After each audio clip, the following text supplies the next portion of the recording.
$1,000 if your first bet loses. Only on DraftKings Sportsbook with code Shannon. The crown is yours. Hello, ladies and gentlemen. Thank you for joining us for another episode of Nightcap. I am your favorite Unc, Shannon Sharpe. He's your favorite number 85, route runner extraordinaire, Bengal Ring of Honor E, Bengals legend, Pro Bowler, All-Pro, Chad Ochocinco Johnson from Liberty City. Please make sure you hit that like button. Make sure you hit that subscribe button. We're now officially at 1,113,000 subs, and that's all thanks to you. Please make sure you subscribe to the Nightcap podcast feed. You can listen to Nightcap through Club Shay Shay, but we would greatly, greatly appreciate it if you signed up and subscribed through the Nightcap podcast feed. Thank you guys for selling out Shea by Laportier. We do have it back in stock. We're filling the back orders. And so what they're telling me, somewhere between 7 and 10 days from which the time you order it, your order should be filled and it should be shipped and on its way to you. So thank you for supporting Shea by Laportier. We greatly, greatly appreciate that. And without much further ado, we're a little behind. So we're going to jump right into it, Ocho. It's time for us. Wait a minute. Even though we're not behind at all. This is our show, and sometimes, you know, when it comes to us, sometimes we're gonna be late. It happens in life. This is the part of life. The people understand that. The people love us. We love the people, and the fact that we didn't start exactly at 10 o'clock, that's all about it being our show. Because when we start, that's when we start. We apologize for the inconvenience, but it ain't like we got to go nowhere. They ain't got to go nowhere. They're gonna stay up. I gotta go to work. I gotta go to work in the morning. Like you told me off air that you done. I'm not done. Okay. My bad. I gotta get to work in the morning. Okay, so it's time for our first segment of the night, and it's called News Cap. Yeah. Let's take off right quick.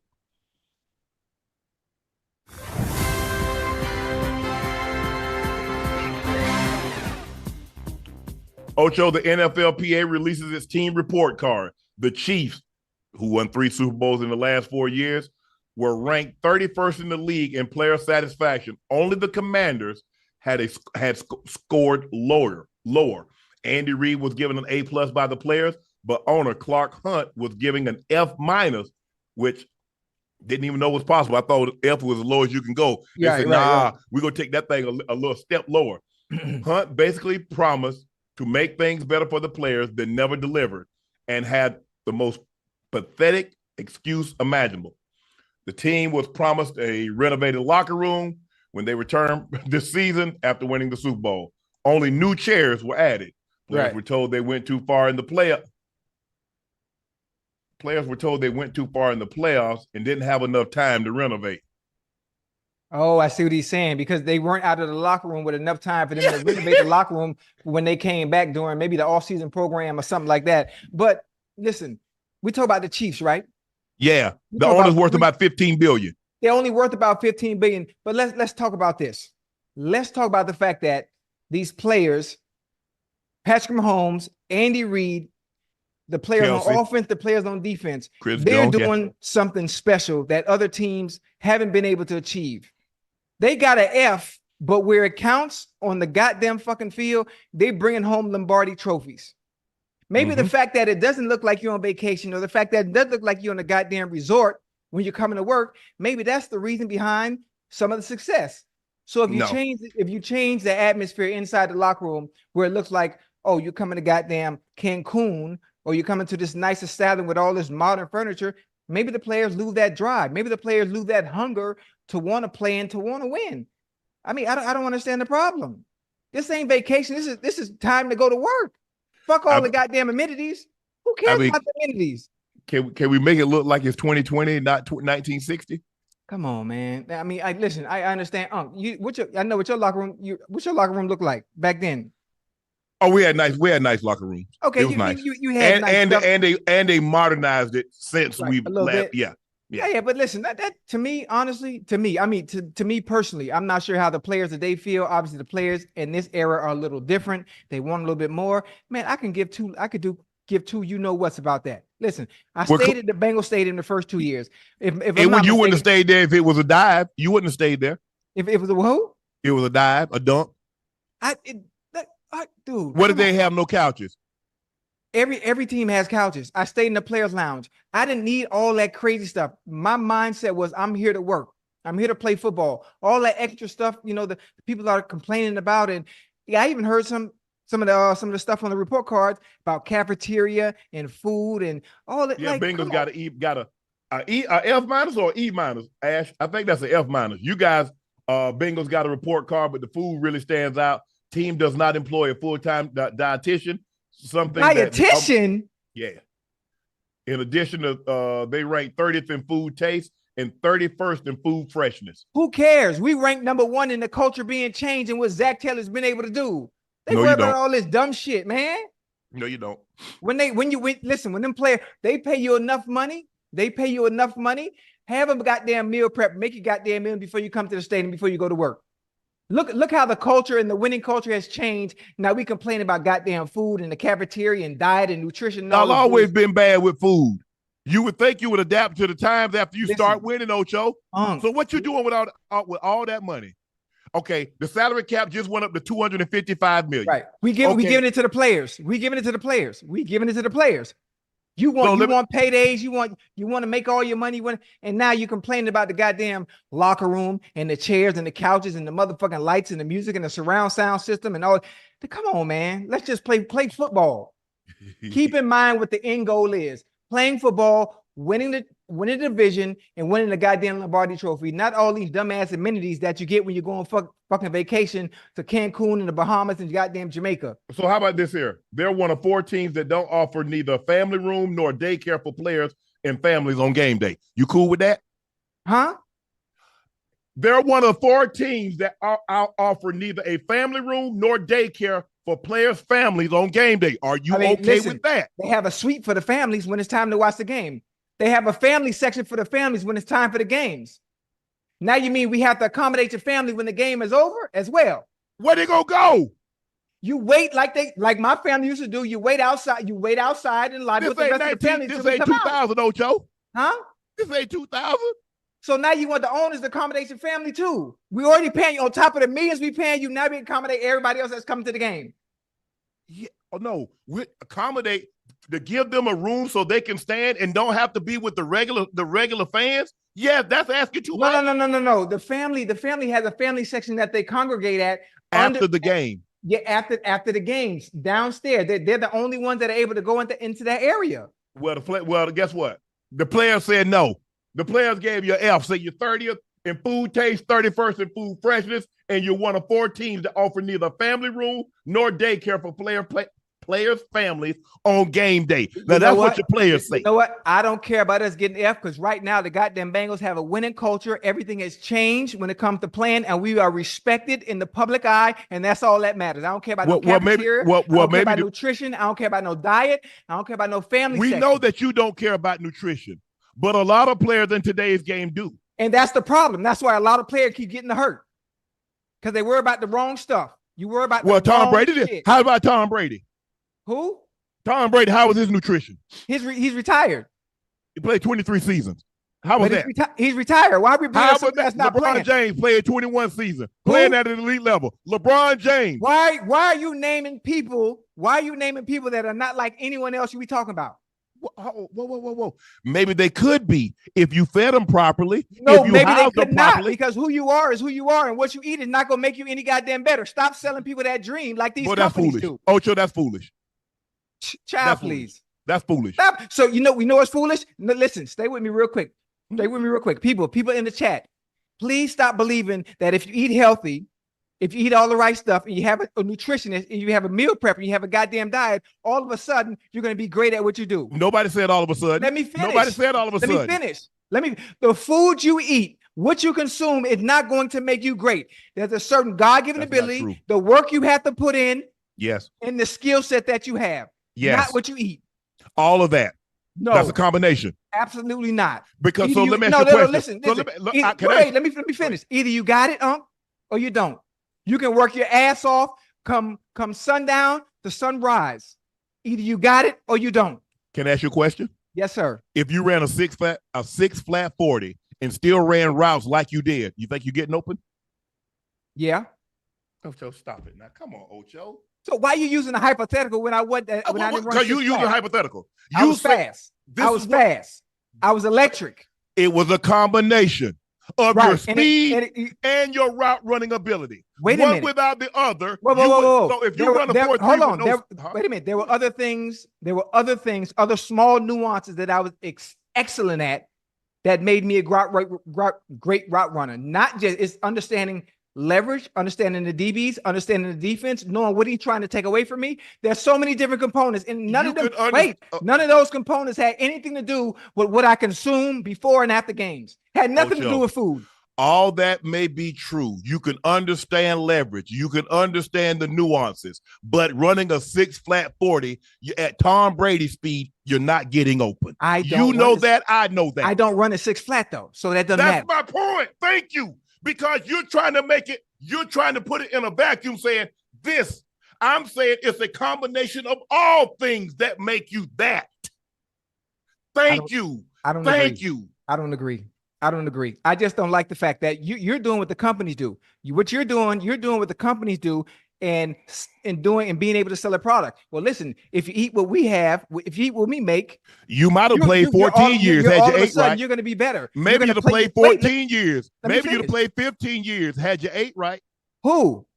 I played 12. That was long enough. How long you want me to play? No, we don't like you talk. How long do you want me to play? We ain't counting those last two. We're not counting those last two. The average NFL career is 2 to 3 years. That's it. Are you average? Who?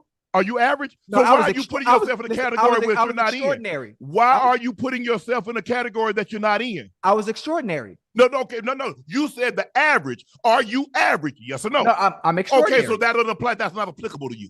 Okay. Well, actually, it's not applicable to anybody. And the fact that these companies are selling us a lie and a goddamn dream that if you consume what we have, you're going to be that much better than what you are. No, that's not how it works. Ocho, matter of fact, wait, combination. Ocho, you're trying. Ocho, you see what you're doing is that you're saying this. I'm saying a combination of those things. No. Yes, God-given ability. Yes, work ethic. Hard work. Yes. But listen, Unc, you got all these young fellas, they eating like rabbits. They eating these small portions, all this green shit. And you're going out there playing a barbaric sport and you wonder why you keep breaking everything. You wonder why this is tearing. You wonder why this is pulling. You know why? Because you're eating the fucking garbage that they saying you need to eat in order to be fucking great. It's not simple. It's common sense. That's the problem. I disagree. I'm telling you, we got people going out there just jogging, just walking, tearing Achilles, non-contact injuries. Why is that all of a sudden? That never happened when I was playing. Never happened. I had no injuries. 12-year career, nothing except a dislocated pinky. Look, I came and straightened it up. It looked like I got ED. But here's the thing, though, Ocho.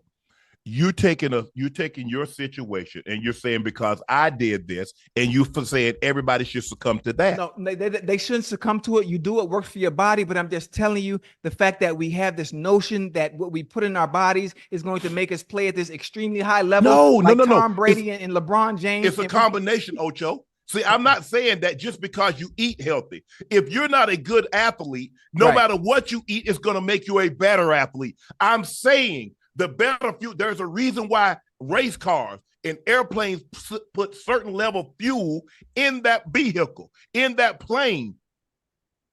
That's all I'm saying, Ocho. You can see, you're trying to make it mutually exclusive, and it's not. I believe you can do X. It needs to be a combination of this, and this. Okay, I got you. Okay, we you know what? This is what I like about us. I fucking love you. We can agree to disagree, but I think part of the reasons injuries are up so goddamn high now is because of the intake and what the players are consuming these days. I think the players train too much personally, but that's just me. Hold on. They said daycare on game day for kids you guys don't have, and somewhere better than a tent outside for families together after the game. Now, that's what the players are saying. Are you still a player in Cincinnati? Yes, I'm still a part of the team, yes. No, are you still a player? Yes, I didn't retire. You did retire. Don't worry about it. They already sent you 5 years. But anyway, they said somewhere better than a tent outside for families together after the game.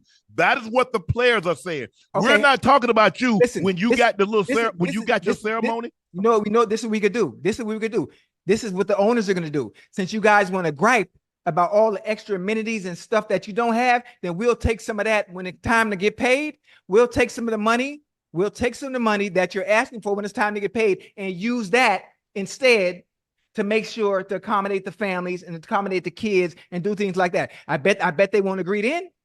I bet they won't agree then. You want all your goddamn money, then you want to complain about all the other things that have nothing to do with the goddamn game. Come on now, fellas, we got to get it together. And I'm gonna talk to my Bengals players and find out who has this issue because we need to focus on the bottom line. That's winning the goddamn division. Y'all never focused on the bottom line. New Orleans. So clearly they're doing something because they're complaining and winning, which Cincinnati hadn't done at a very high level in a very long time. Right. You know why? Can I tell you why we're winning? Why? Can I give you a small example why we're winning? Why? Joe Burrow, Zach Taylor, Jamar Chase, Tyler Boyd. You want me to keep going?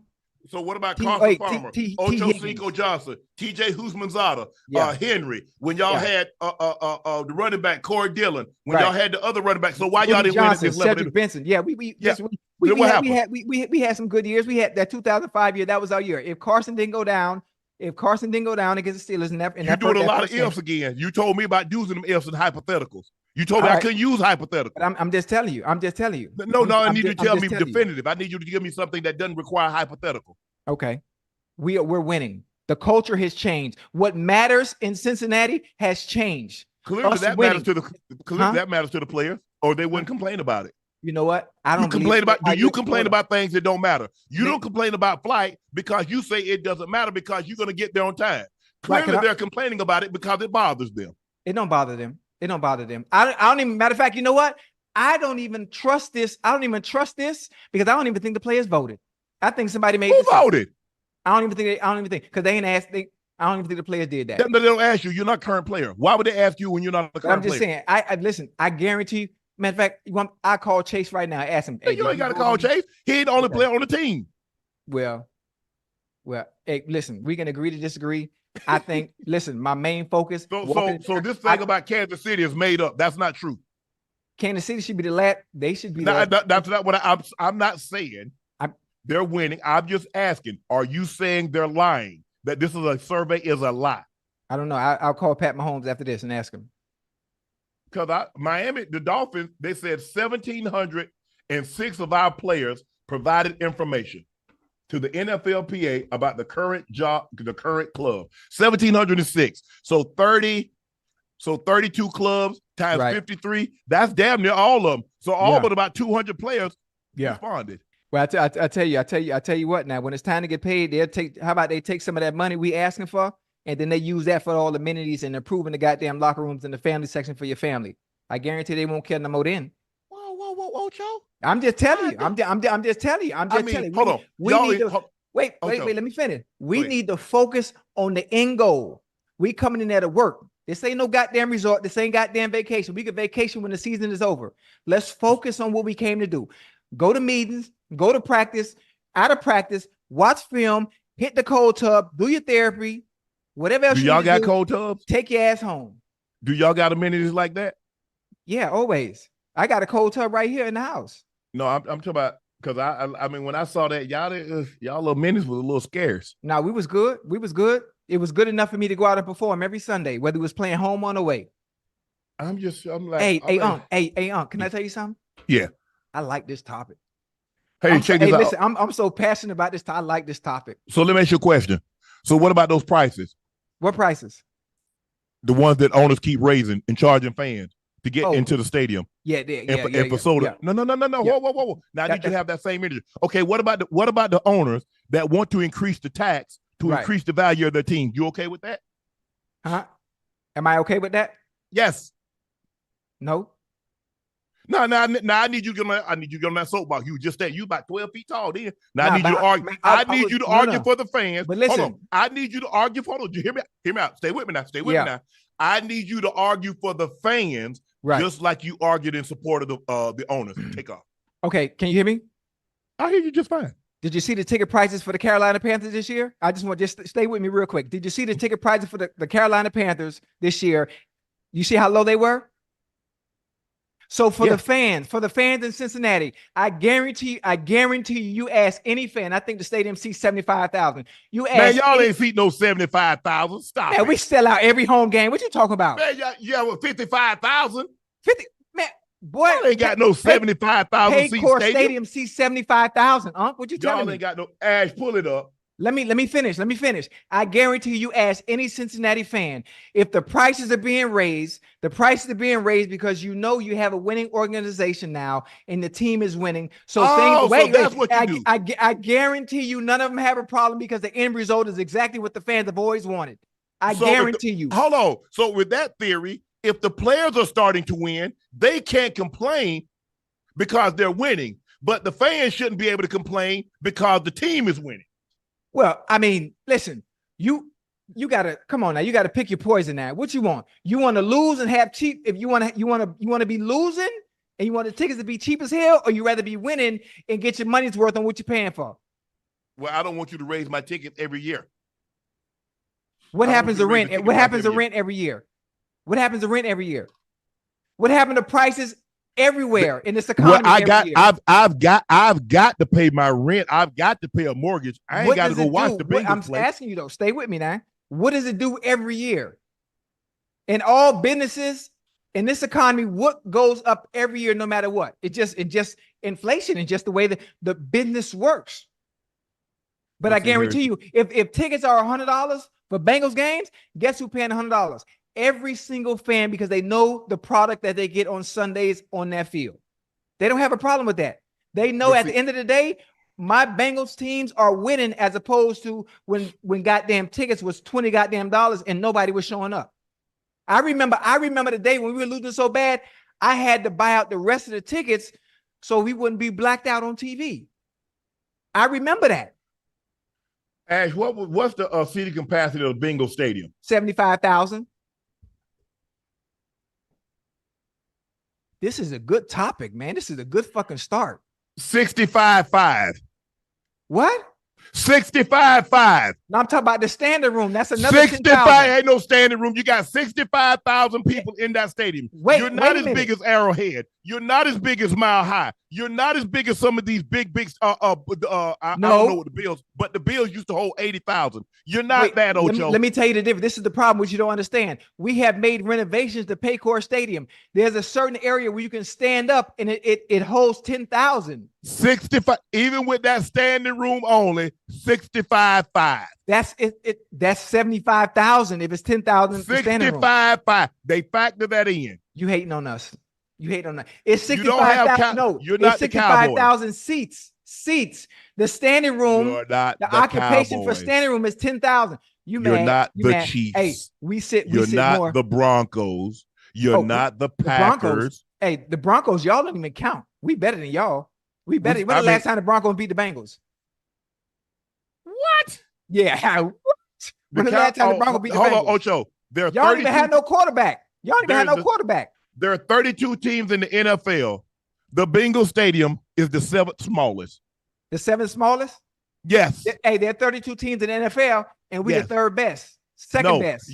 You're the 7th smallest. We still the best. We better than y'all. We don't care about the size of the stadium. Who has the better team? We got Lombardi. I mean, I go walk in Paul D. Bowling, that center, and I see 3 Lombardi. If I walk into Paul Brown Stadium, what I'm gonna see? Joe Burrow. He better than everything y'all got. Nah. We went Lombardi. We got Jamar Chase. We don't care. That's the past. Lombardi. Stop living on the past. Y'all ain't got nothing. We better than y'all right now. I don't want to hear nothing. Y'all got one Hall of Famer. Y'all got Munoz. Who? Shoot. Y'all got Munoz. They got me too. I put my own jacket on. Now what? Nope. That don't count. Yeah, dude. A 101. Nah. That's Century 21. That's a Century 21 jacket.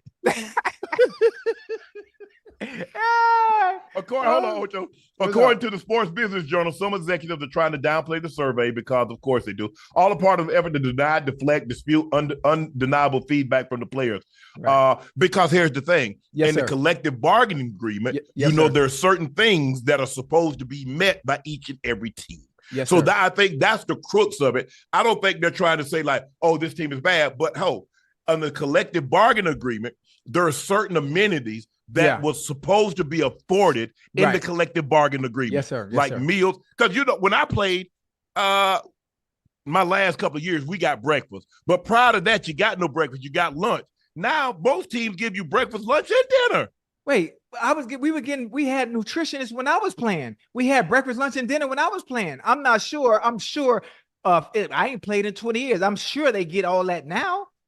If they had a nutritionist way back then that I ignored, I know they got nutrition clearly now. Well, you don't, because the Bengals say they ain't got one. And that's what they just survey just came out. So if you don't got one now, you didn't have one then. No, I promise you, I wouldn't lie to you. I know I play around a lot, but I remember we had a nutritionist come in, and she always tried to get me to talk to. I'd like, listen, ma'am, I already have a routine that I do. My system isn't broke, and I'm not trying to fix it. But I understand. I mean, listen. I love this subject here because I was first to the forefront of this. The NFL Competition Committee continues to formulate language that will rule that will penalize the hip drop tackle. The league will define the tackle as a grab, swivel, dropping the weight on the back of the ankles. It will only be called when it's clear and obvious, and all three components are present and officials are confident they see it. Support for outlawing the hip drop tackle this season following several injuries across Mark Andrews, Tyreek Hill, both suffered ankle injuries as a result of the hip drop tackle, as well as Geno Smith briefly exited the game due to the hip drop tackle. Now, I remember us having a conversation earlier in the year, Ocho. With who? You remember that conversation? With me? Yeah, you. What I said? Man, they ain't gonna even be able to play. I said, Ocho, you remember how they outlawed the horse collar cap? Oh yeah, that was bad. That was bad. Okay, pulling from behind. That's how T.O. got hurt when Roy Williams pulled him down. Roy Williams got several people like that. Right. But that's what I'm saying. This is the equivalent because guys are breaking it. Remember that? Now, Dak got snatched down from the front. Yeah. Broke his ankle. Yeah. I'm telling you, I said, look, I'm surprised they didn't do it earlier because remember Patrick Mahomes got tackled like that. Right. He didn't get hurt. He didn't get hurt. He got hurt at Jacksonville in the playoffs last year. Oh, the ankle roll. Yeah. In the pocket. Right. NFL executive Jeff Miller, who lobbied for penalizing hip drop tackle in October, noted that the hip drop tackle increased the risk of injury by 25 times the rate of a regular tackle. I like that. I'm not sure where they got the percentage from in that, but listen, I'm all for protecting the players. I'm all for protecting the players, especially in game. But now what you're gonna have to do is you're gonna have to your angle's gonna have to be different, because most of the time when somebody's doing a drop tackle, remember the person is already going by you. He's already going by you and using your weight to stop his momentum and bring him down. So now you're gonna have to be cautious and a little bit more wary defensively. The league especially if it's somebody fast and they running by you. Shit, I mean, you damn, they gotta let them go now. A lot of times they get them coming out of a pile, and the guy you drop. A lot of times you see linebackers and corners jumping on the back of the guy and using the weight. Because I got you know what, Ocho? I gotta stop you. Yeah. You pulling me, you getting extra yards. I gotta stop you where I got you. Yeah. The league has not taken action against any style of tackle since 2006 when it penalized the horse collar tackle, giving the offense 15 yards and an automatic first down. It's not clear what penalty would be of the hip drop tackle, but it would likely be significant, like the horse collar. They're going to call it 15 yards, and it's going to be a first down. And 15? You know what's going to happen, Ocho? What? That guy that does it, just like a horse collar, he's going to get fined. Now, the first fine probably going to be like $20,000. And the next thing you know, you do it again, it's going to be like 50 to 60. But and that third time, what's my safety? Kareem Jackson. Jackson? The fact that, Kareem Jackson belonged in our era of football. He belonged in our era of football because he played safety. He came downhill and he came to the party the way safety did during our era. I'm not sure how he's going to be able to change his style of play, because what's going to end up happening is you slow down, you change anything as fast as those players are moving, you can end up hurting yourself. You're gonna missing the tackle. One or the other. Yeah, man. That's it's definitely difficult. But the one thing I know about human behavior is the ability to adapt. Yeah, but Unc, you got to understand how fast the boy's moving, man. Oh, I understand. I totally and then understand. You got a split second to react. And being able to change the trajectory of whether it's making a hit or just I don't know. I just have a feeling somebody's gonna hurt themselves. Yeah, well, Given a choice to be me or them, it's gonna be them every damn time. I'm just saying. I ain't hurt myself to save somebody else. Right. Jets believe Mecole Hardman leaked game plans to the opponents out of spite. The Jets believe Hardman leaked the game plan to the Chiefs and the Eagles before their game October. Lord forbid that quarterback is terrible. But anyway, it's being reported that they have valid. Hold on. It's being reported that the Jets have validated beliefs that Hardman, frustrated by his lack of usage, leaked game plan to the opposition, as implied by several players today, like Sauce Gardner and Kenny Yeboah. Not just the Eagles game, but also the Chiefs. Ironically, if the Chiefs did leak the game plan, then it may have not worked too much because the Jets beat the Eagles. The Jets played their two best games. Guess what? Against the Eagles and the Chiefs.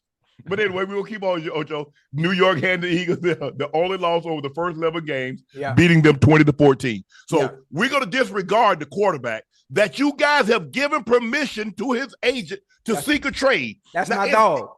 It wasn't him. It was Mecole Hardman leaking that game plan.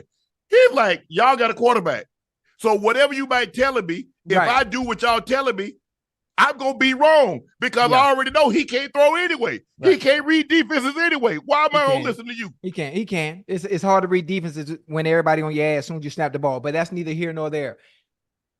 This don't really make no sense to me because whether opposing team has a game plan and the opposing team knows what you're doing, regardless, it's 11 players on the field, right? Right. When the ball snaps, it's 1v1 outside of the D tackle that most of the time has to deal with a double team. Coverage is coverage. If you got one-on-one, if you got cover 3, you got man-to-man, and you got to win your individual battle. So even if you know what I'm doing, I still got to beat you regardless. Right. It shouldn't matter. I'm not even going to bring up the bullshit I used to do, but it shouldn't matter. I don't care if you have my game plan. I'm still going to whoop your ass when that motherfucking ball snaps. That mentality has to be in every single player in every single snap, no matter what. They watch film on you already. They know your tendencies already. So they watch film for a week before you play. All of a sudden, them having the game plan is supposed to make that big of a difference when they got damn footage on you the last 4 games before we play each other. It shouldn't matter. It don't matter. But I'm trying to figure out, Ocho, if he was upset with his usage, how could he look the game plan? He ain't on the field. So what? He turned the game. So in other words, he faxed or emailed a game plan to the DCs of the opposing team. Obviously, in Kansas City, he would have probably more connections. So is that what you're accusing him of doing? Right. Because, look, I get it. If they get the playbook, the Tennessee Titans ended up thieves. They stole our playbooks the last time. They stole Trent Dilfer's playbook. Now, if you get that quarterback playbook, that's a whole different ballgame. Yeah. His playbook is a little different than ours, don't you? Right. So if you get that, you can do a lot of things. I just look. But I tell you what, I think Mecole Hardman need to stop talking. He went on a Ryan Clark's podcast, The Pivot. He, Shannon, and Fred Taylor do a great job with their podcast. And he's talking about how he told Pat and Brett Veach to come get him. And then 2 weeks later, bruh, you're doing too much. You caught the game-winning touchdown. Maybe the Jets are upset at that because you weren't catching anything in New York. It was a disaster for both sides. You were unhappy, whatever the case may be. Right. The Jets didn't get what they thought. You didn't get what you thought. But bro, stop talking. Hey, listen. The man has a ring now. He has a ring now, and I think it's pretty cool, obviously, for him to be able to tell his story, be able to tell his experiences that we didn't know about. About the troubles that he had in New York. Yes. And obviously, when all the stuff, and again, just back to the game plan stuff, which was the basis or the topic we were talking about. It just, to me, honestly, it shouldn't matter. It shouldn't matter because even if you know what I'm doing, I'm finna whoop your ass at the snap of the ball. That's maybe my mindset. Maybe other people maybe want an advantage as far as the opponent not knowing what's coming or what you're doing. But listen, they watch film, they study you all week long. We know your tendencies. When you line up, you only change. There's only certain things that change. Salad dressing, different formation, but all the plays is basically it is what it is. You ain't doing that much different when it's time to play. My only thing is when he fumbled that ball in Buffalo, why didn't y'all say this? Y'all started talking crazy when the man won the Super Bowl. Right. I mean, he fumbled up when remember you and I got all over trying like to dive, Nicole. trying to dive. Yeah. I was like, bro, why are you trying to reach the ball back and fumble the ball? Blah, blah, blah. Look, so my thing is, look, just stop talking. You had, look, it didn't work out for you at the Jets. It didn't work out for them.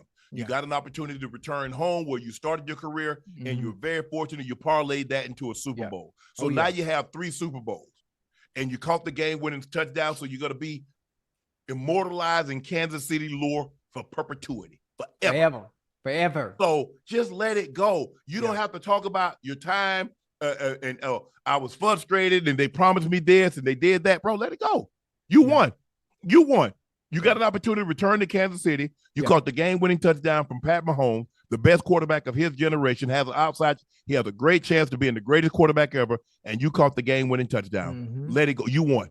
Right. You know what I'm saying, Ocho? You won. You're right. Can we get back on topic of my dude, Zach Wilson? Okay.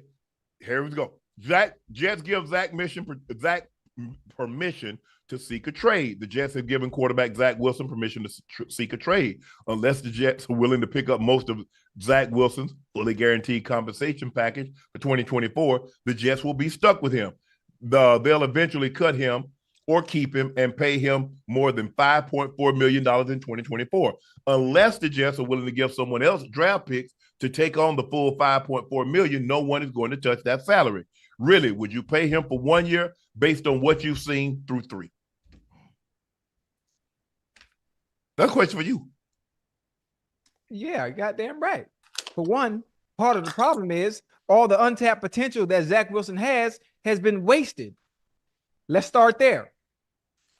Yeah, let's start there. Wasted draft pick, but okay, go ahead. Again, all the untapped potential that is in Zach Wilson has been wasted in New York City. And let me finish. And the potential that he does have, the Zach Wilson that I and others that are fans of his are used to seeing when he was at BYU, would be put on display when he goes somewhere else. He ain't at BYU. I heard what you just said. That's why I said wasted untapped potential in New York. Let me ask you a question. Which has happened to how many quarterbacks that have come through there? Let's name that. Let's go through that. So let me ask you this. What makes you think that talent you can get to that talent? There might be oil in my backyard, but if I can't get to it, what good is it? Well, he might have a potential. He might have ability, but if you can't extrapolate it out of him, what good is it? Well, how can he extrapolate out of him? Because every time he hiked the ball, he on his head. Shit, you couldn't do it either. Listen, Jesus himself, God forgive me, could have came down and been the quarterback for the Jets this year, and he would have flipped the table over like he did with the 12 disciples, because there wasn't no way he gonna get that ball off. And I'm saying this in all respect as a Christian man that got baptized but is wearing off.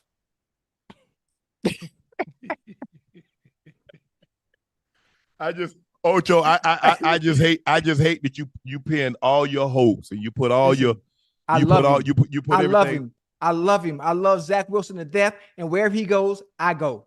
Guess what? Wherever he goes, I go. Ocho, you've had plenty of girlfriends that you loved, but you realized they weren't any good for you or to you, and you let them go. Yeah, or maybe at some point in time, you're gonna have to come to that realization. Listen, but I'm also gonna come to the realization: all the quarterbacks that have come through New York, they always blame the quarterbacks. At no point are we gonna turn around and look the person in the mirror. That's the real problem, and maybe it's the organization. Maybe it's the organization. Because wait, let me finish. Because they keep selecting the wrong quarterbacks. No, that's not it. It ain't the quarterback all the time. Sometimes you got to take accountability. Sometimes women continue to date the same kind of man over and over and over, knowing, you know what, he ain't no good for you. You just made my point, Ocho. They keep selecting the same sorry type of dude. Keep selecting the same sorry type of quarterback. No, they don't know what to do with these individuals when they get them, and that's the problem. Well, that's the problem. See, that's the best part about it, because a lot of times we'll see guys go to other teams, and we'll see. So what happens if he goes to another? If he goes to another team, then what are you gonna say? If it looks just like it did with the Jets, it's their fault. Okay, he goes to another team and he looks like he did with the Jets and the team that he left, and he looks like that with the third team. Then what are you gonna say? It won't. That's the problem. It won't. It won't, and I guarantee you it won't. I put anything on that, it won't. I put anything on that, it won't. You tell me what you want me to bet. I will never do it again. You ain't paid me from the previous 2 bets. This is what I know. When teams believe that you are what you say you are or what you think you are, they will pick up that contract with no problem. And you know what? You know what the problem is? You know what the problem is? Now, let's go back and look at film on the New York Jets. Let's look at film when Aaron Rodgers took snaps, 3 or 4, I'm not sure how many it was, and was running for his life before he could even drop back. So we expected Zach Wilson to come into play and all of a sudden be the savior for the New York Jets. Like, come on, man. Aaron Rodgers supposed to have got rid of the ball. He know damn well he cannot have a slant or a stop on one side and look one and side go all the way backside. That's what happens. Right. He is too veteran, 2 seasons of a quarterback to make a rookie bull jive mistake like he made. Mm-hmm. That was not the offensive line fault. That was Aaron Rodgers' fault. Go back and watch the tape. I remember the play. He has a hitch or a slant on one side, and he says, nope, it's not there, and he comes all the way back. You never do that. You either stay here, dump it to the back on the curl, the check, or you throw it out of bounds. You don't work one side on a 3-step and then come all the way back, because the guy on the backside, he cut, because they don't know which side you're going to throw the ball to. All they know is a 3-step drop. So 1, 2, 3, I'm trying to get the DN's hand down. So once I get his hand, I chop. I'm thinking you throwing the ball. So what you think the guy's gonna do? The DN. I was like, he ain't throw it. Well, let me go get him. All right. We gonna see. Check this out. Michael Lombardi slams Antonio Pierce for not knowing the Raider way. Some took offense to the Patrick Mahomes rules Antonio Pierce laid out on Max Crosby podcast about how Raiders plan to defend Mahomes aggressively like the Pistons once did Michael Jordan. Former GM Mike Lombardi, who worked for the Raiders 98 through 2006, didn't like what Pierce had to say. Lombardi said, "This guy's driving me crazy. Can he just shut up? Why won't somebody in the Raiders tell him to shut up?" Can I ask you a question? Hold on, let me finish reading it. Okay, go ahead. It's so comical because he's from Compton. He thinks he knows the Raider way. It's a joke. Take off. All right, let's talk about the Raider way. When Mike Lombardi was there, right? What year was Mike Lombardi there? From 98 to 2006. From 98 to 2006. How many were they a winning franchise during those times? They went, remember, they got tuck ruled, and then the following year they lost to Tampa in the Super Bowl. Okay. And they've kind of been on hard times since. Since then. Mm-hmm. So you have 2 winning seasons, obviously, almost making it, tuck rule. So, okay, Lombardi has a little leverage to be able to say some of the things he said, but I like times have changed. Times have changed. The Raider way of old is long gone. The Raider way of old, what Antonio Pierce has been able to do and what he's going to do with those players galvanizing around him, allow that man to work. Allow him to work. Allow him to lead or be the leaders of men that he is and do his thing, because your way was 2000, 1990, however long ago it was. 98, 06. And Michael Lombardi's way wouldn't resonate with nobody in that locker room. I guarantee you that. Well, not in first of all, era. I'm old enough to remember the Raiders way. And the Raiders way wouldn't work today's game because the Raiders way was party all night, do what the hell you wanted to do, just show up to the game and knock the hell out of the quarterback. And as long as you perform, when they had Matuzak and they had Ben Davis and then they had Otis Sistrunk and they had Lyle Alzado and they had all those guys, it didn't matter. Yeah. And Al says, I don't care what you do, just come knock the hell out the quarterback on Sunday. So the Raiders way, the real Raiders way, would not work in today's game because you just can't turn them loose and say, okay, do whatever the hell you want, just show up and win the game on Sunday. Right. And I see since he talked about a head coach talking, why ain't nobody stepped up and told Jerry Jones to be quiet then? Why Mike Lombardi ain't say nothing about that? He worried about Antonio Pierce. Why? Mm-hmm. And all of a sudden, Antonio Pierce, who's now the head coach of I was almost say Oakland Raiders, the Las Vegas Raiders. Now he has to be quiet. Why? Why? I mean, it's like, child, please. Hold on. The Raiders booted his son Mick, which is Lombardi, who was serving as a team offensive coordinator until the team cleared house and the Josh McDaniels fired. Lombardi is still clearly salty, talking about how Pierce can evaluate a draft before he even participate in the first scouting combine as a head coach. So we taking shots already. It appears like to me. So we taking shots already. Okay. Well, you know what that's about. Obviously a little salty. Obviously a little salty. For sure. Listen, rightfully so. I'd assume, based on the relationship, being a part of the Raiders at one point, now not having any dealings. Mm-hmm.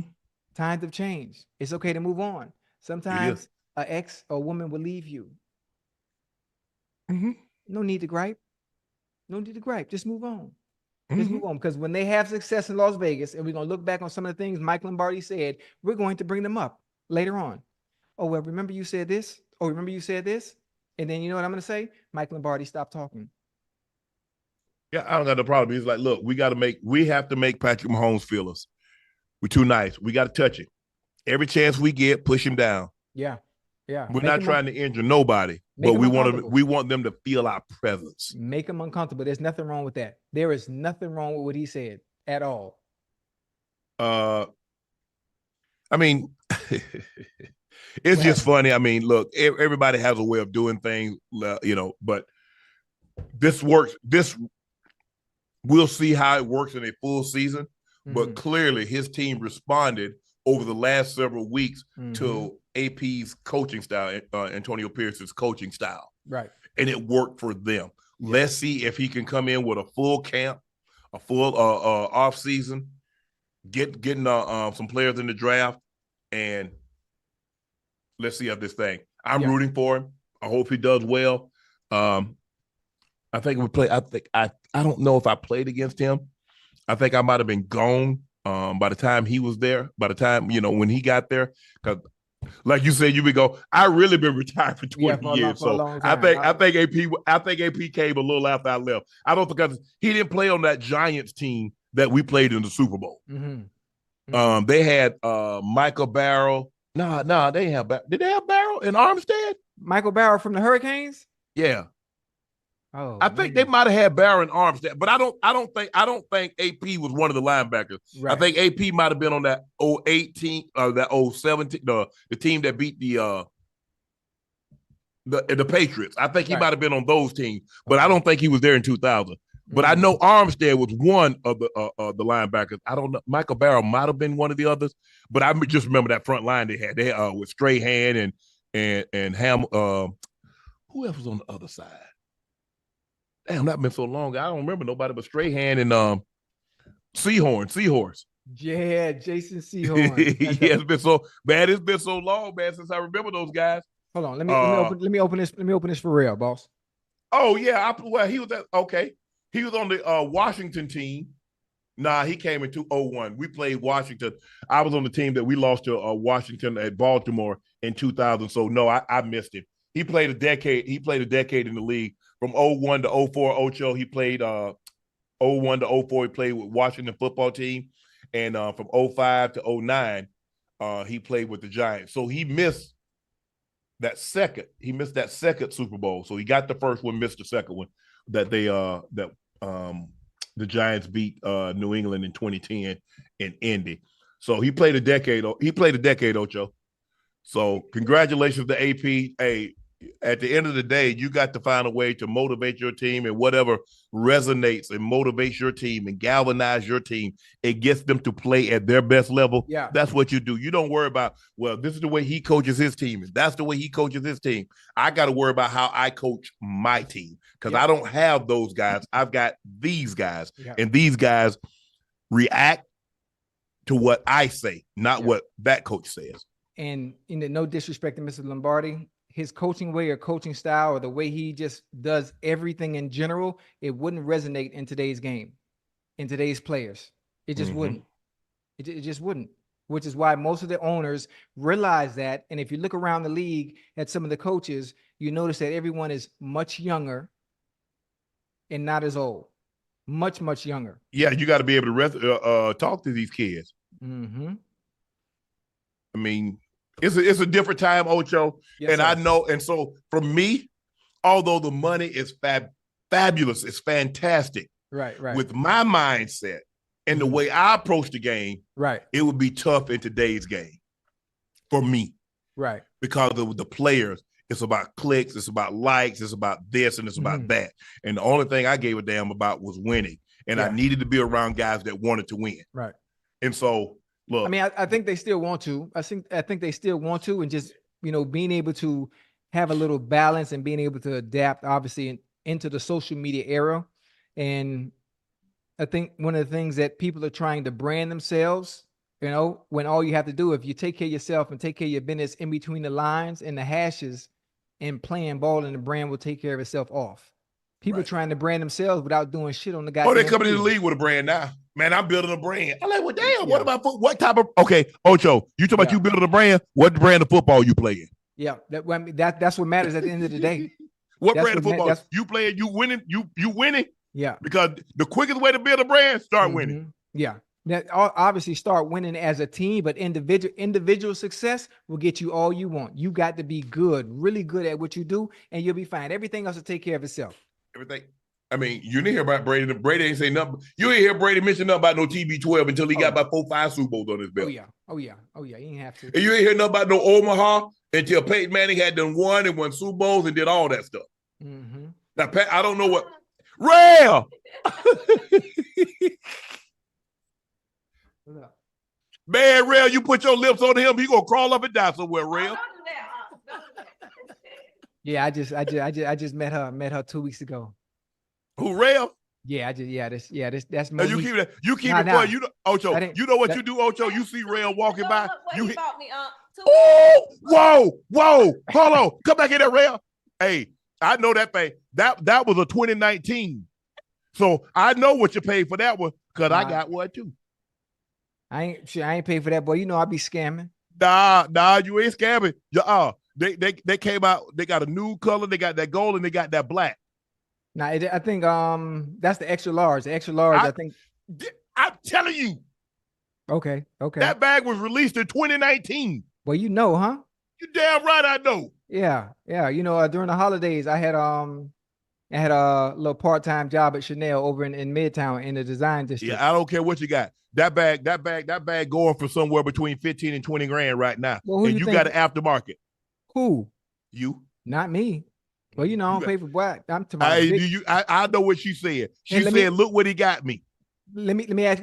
Let's go back to a few shows ago, and I told you I was the leader of the Yahoo Boys. You already know how you probably don't know who that is, but I'm Hush Puppy Jr.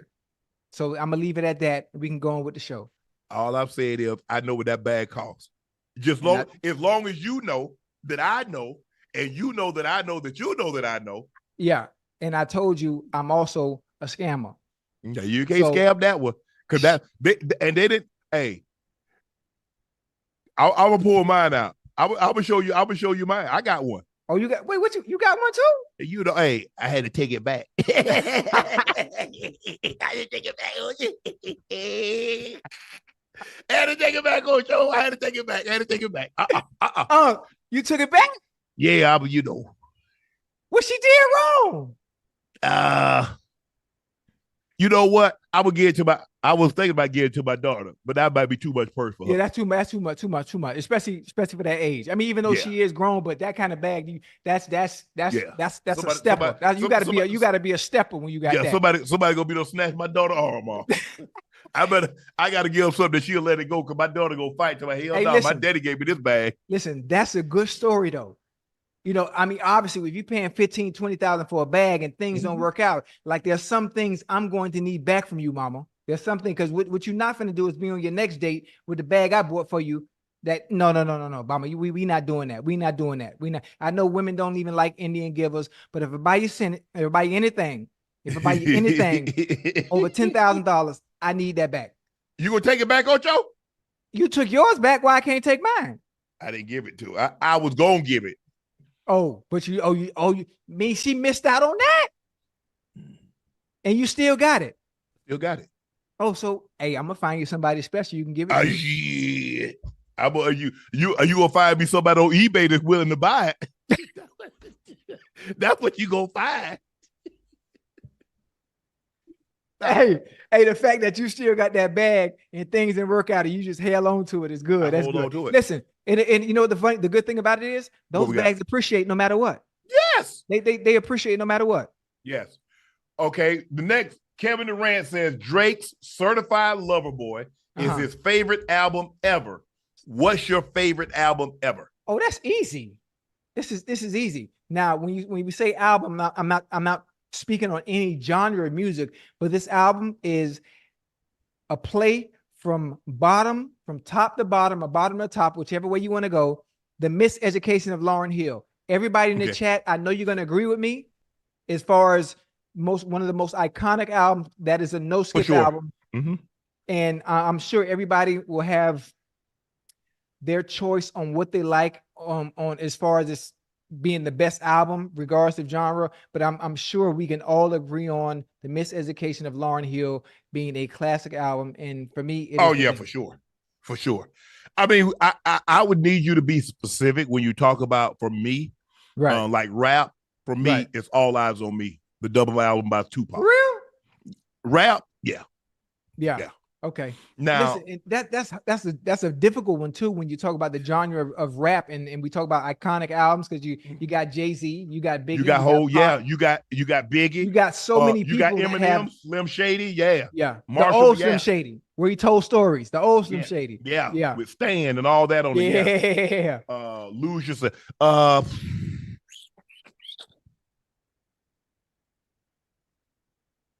Man, that's a good one, man. And then you got Dre, you got Dre's album, you got Snoop, the Chronic. How you go? I mean, how the Chronic is not up there? Hey, you know what's funny? The Chronic would be good, but I don't think the Chronic or Snoop Dogg, the old Snoop Dogg, would really resonate with today's kids, because the sound of music has changed today. It's changed. And then you ask somebody, old stuff still hit. Yeah, it still hit. It does hit, but you ask some of the younger generation to listen to some of the stuff from back then, they'll be like, "Man, what the hell is this?" Man, I don't know. I think Jay-Z has some classics, some albums, from that you can go from start to finish without skipping. But it's all preference. But I think when it comes to the Miseducation of Lauryn Hill and that album, everybody has to be on one accord and agreeing that it is one of the best ever. Oh yeah, for sure. Sure. I like Off the Wall by Michael Jackson. I'm a big Michael Jackson fan. I'm a Prince fan. Sign of the Times, Purple Rain. Yeah. I mean, excuse me, 1999 is the album.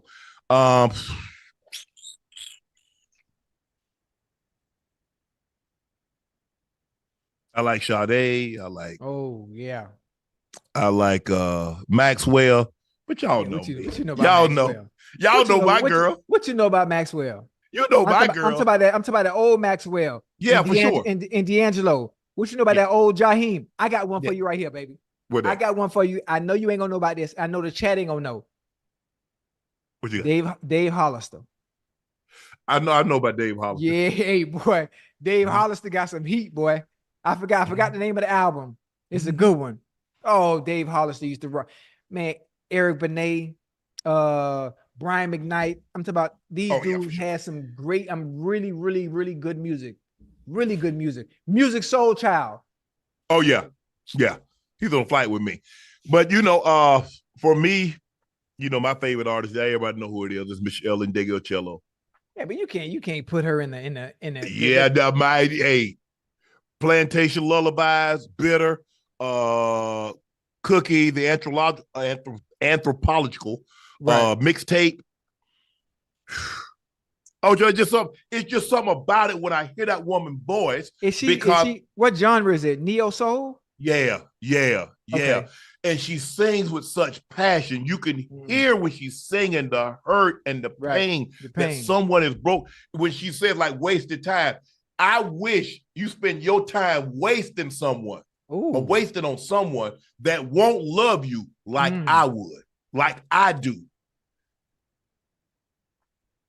She said, you rarely notice, but I hang on everything you say. When you turn and walk away into another's arms, hopeless and shame, I wish I could hold you that way. Oh, Ocho, you want to stop, man? Look here. Hey, you know what that remind me of? You know what that remind me of? When I think of passion and pain, and yes. I know the artist is speaking from experience. Yes. Lenny Williams, I love you, right? Because I love you. Yes. That is from you can't make no song like that unless you've been through that. Yes. Yes. Listen, can bring me to tears today. This song. Yes. When Jet and a chick, baby, excuse me real quick. A chick broke up with me. She didn't know how to break with me in person. So she left this song on my voicemail to give me a better understanding on how she felt and how she wanted to express herself. Mm-hmm. She left in full length. Jasmine Sullivan, I'm in love with another man on my voicemail to end things with me. Oh, when I tell you that song can bring tears to my eyes because it resonates with the past and someone leaving me and not giving me the courtesy of letting me know to my face, but leaving it on my voicemail. Oh, boy, hold on. Let me get right. Ocho, you ain't got to. Ocho, why do you think Mecole and Drea Ochocinco resonate so much with me? Right. Because I know I feel like she's singing to me. Yeah. Because that's happened to me. That you want someone so bad, right? But they don't see it. Right. They turn and walk away. Yeah. How I wish I could hold you that way. Man, please. Come on now. Hey, listen, I know where you're coming from. I know I've been through that. But let me tell you, you see how God worked though, huh? Yeah. You see how God, hey, Real. Now I'm just using you as reference, baby. Go ahead and do what you're doing. You see how God worked, don't he? Yes. Yeah. Yes. But for me to hear that, but it really, for me, like when I'm at my lowest,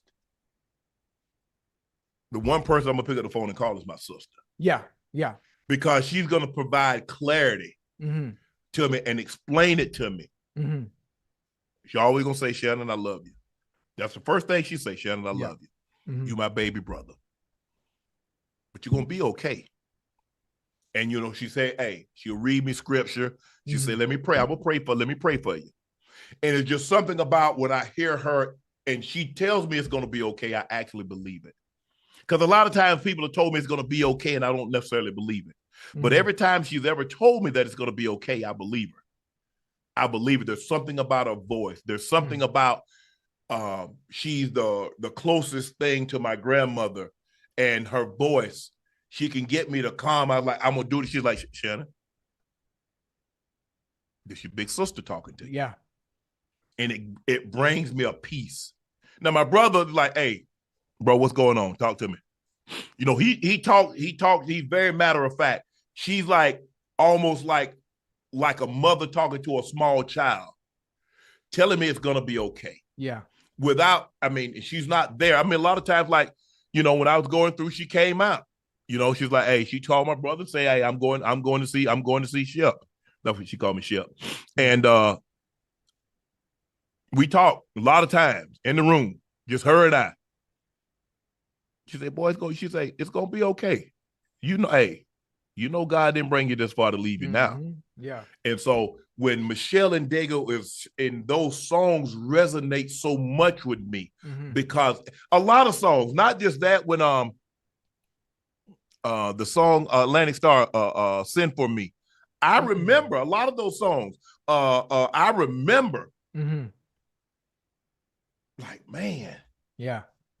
And you know, and the funny thing about it is the music back then was so different. Oh yeah. You could feel the pain in Marvin Gaye and Bobby Womack. You could feel the pain through experience and the stuff that they went through. You could feel it through the music, man. You could feel it through the music. And today's era, we always talk about what happened to R&B. I mean, it's different now. It is. It's different. It's definitely different. Different. Yeah. I mean, they were trying to, you know, trying to shake the covers too, but they had a more subtle way. Yeah, very subtle. They had a more subtle way of getting them up out the clothes, Ocho. Oh yeah. Check this out, Ocho. An alligator chases a golf cart into a Florida pond. Check this out. You see the gator? You see how small he is? Oh, he ain't small. My bad. He said, "Oh no, he said, I told listen, y'all." You could kept going straight. You roll right over him. He would have been fine. He'd roll right over him. He would have been fine. Golf cart don't weigh that much. He said, first of all, I look, told y'all, look. y'all better start paying. Y'all passing through ain't paying the toll. Listen, you know that's Florida, right? Yeah. Yeah, that's Florida. I mean, if you lived here long enough, you've had encounters with gators. Obviously, you know they are very fast once they go on their hind legs. Oh But yeah. in that situation, just keep going straight, run him over and keep going. He's not gonna be hurt. He'll be fine. He's good size. He's good size. About what's that? About 14 feet. About 13, no, he ain't that big. He probably about 8, 12. But here's the thing, though, Ocho. Here's the thing, is that where do you want them to go? Y'all keep building in their habitat. Where you want them to go? You know what the funny thing is? I see the homes back there in the background. Yes. Somebody had that gator when he was smaller and released him when he got up size. When he got up size, people always do that. Always get the little baby gator. Ocho, if you keep encroaching in their habitat, if you keep building and y'all keep building in marshlands and swamplands, this is what you're going to get. Where do you want them to go? That's why they're in your swimming pool. That's why they're in their backyard, because your backyard is in their habitat. Listen, gators in Florida are the amenities. It comes with the culture. It's a part of Florida. It's just a part of us. I like that. That was a dope video, but he better than me because I would have kept going straight. And the thing is, you got to worry about your pets. Yeah. Okay. That's the issue. Yeah. That's the issue. If you live in that area like that, especially with the homemade ponds in the back. Yes. Keep your dog on the leash. Yes. Keep your dog, because the dog sees something like that. What's the first thing dogs do? Go straight to it, especially if they small. Bark. Yeah. And if he's walking by the edge, gators are ambush predators and snatch you right up. Yep. Snatch you right up. If you got an elderly parent or grandparents, don't let them walk like that. Hey, did you see that video? I did. Yeah, man. Yeah, you got that old. Yeah. They're great at assessing. Oh yeah, I can take this. I can take this person down, or I can take this down. And the funny thing about it, until you get up close on them, you don't understand how fast they are in short spurts. How quick in small spaces. Be up on you before you even know it. Yes, you got to be, because you only gonna get that one chance to get that break. Yep. And once they lock in, Ocho, it's time for one of our favorite segments of the day, our daily dum dum. Here we go. Boom. Who messed up?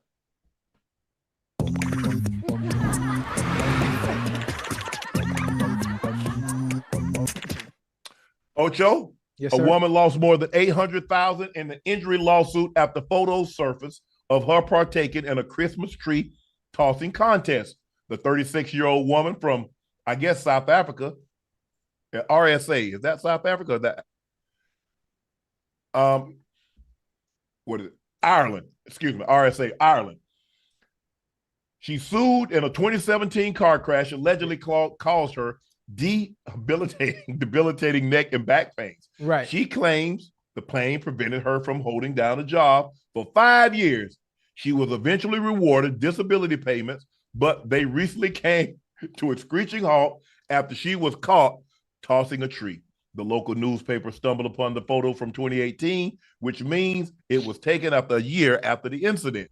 The judge said the competition involved people throwing a very large natural Christmas tree, and it was being thrown by her in a very agile movement. I'm afraid I cannot but conclude that the claims were entirely exaggerated.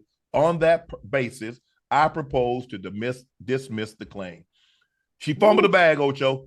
Now, Ocho, Christmas, I'm thinking about what I'm going to get for Christmas. I ain't throwing no damn tree. No, not at all. Ocho, you know what you done. Yeah. You done lied to these people and got their money for disability, and you going to go throw a Christmas tree? And the funny thing about it, you know, when you win a settlement, right? And you won 800,000, they don't give it to you all at once. No. You get it in spurts. You get it, the disbursements. So I'm thinking, is this old or did this happen in 2024? No, well, they just here's the thing. She had the car accident in 2017. Right. She partook in the Christmas tree competition in 2018. Right. She won the settlement years later. Right. And it just came to fruition, and they said, "Nah, let us get that back." Oh shit. Well, she been getting most of that money. Shit. If they just finding it out from all that time, she done got most of that money by now. I tell you what, guess what, Ocho? Yeah. That Christmas tree competition better be had $1 million first prize To be out there to make up for the $800,000 messing loss. it up. But she did win the competition, Ocho. And she won it. She won it. She must have been strong, boy. Clearly, she didn't have debilitating neck and back pain. Injuries. Yeah, listen. There's no way she can come back from that. There's no excuse you can use in court that can get you back on those payment plans. No. It's over that for injury. You. So it's a wrap. But I hope she did what she was supposed to do with her money, because obviously she got some of them disbursements throughout all these years. But that train is over, honey. Yeah, that train is over. Ocho, check this out. I've heard of a story like this. A woman asked a fellow passenger to move. Ocho, you know, you like, okay, you and Rail, and let's just say you and Rail in first class.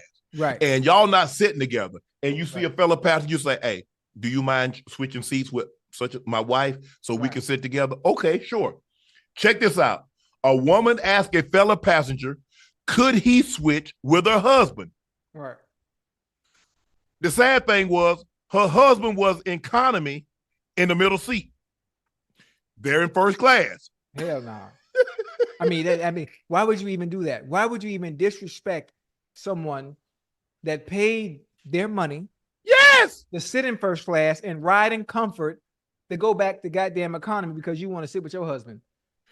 How about the audacity in the entitlement? Child, please. You know what I would have told him? He's like, I'm not going to switch with him, but you can. I mean, you want him up here so bad. How about you go back there, get in that middle seat? I'll be more than happy to sit next to your husband. That's a good one. Or you know what you could do? You can go back and tell your husband, whoever's sitting next to him, ask him if the person sitting next to him want to come up to goddamn first class, and you go back there economy with him if you want to sit with him that bad.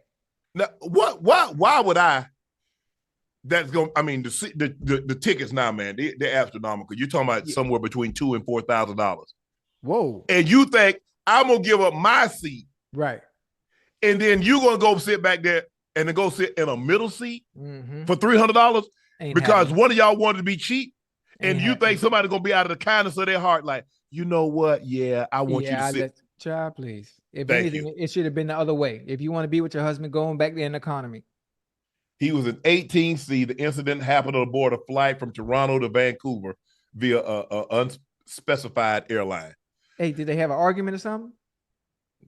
No, I don't. I'm trying to figure out what made her think that someone would give up their first class seat. I get it, Ocho. Okay, me and a guest, we're not sitting together, and you know, hey, she's in B, and there's somebody else that has a B seat, a window seat. Right.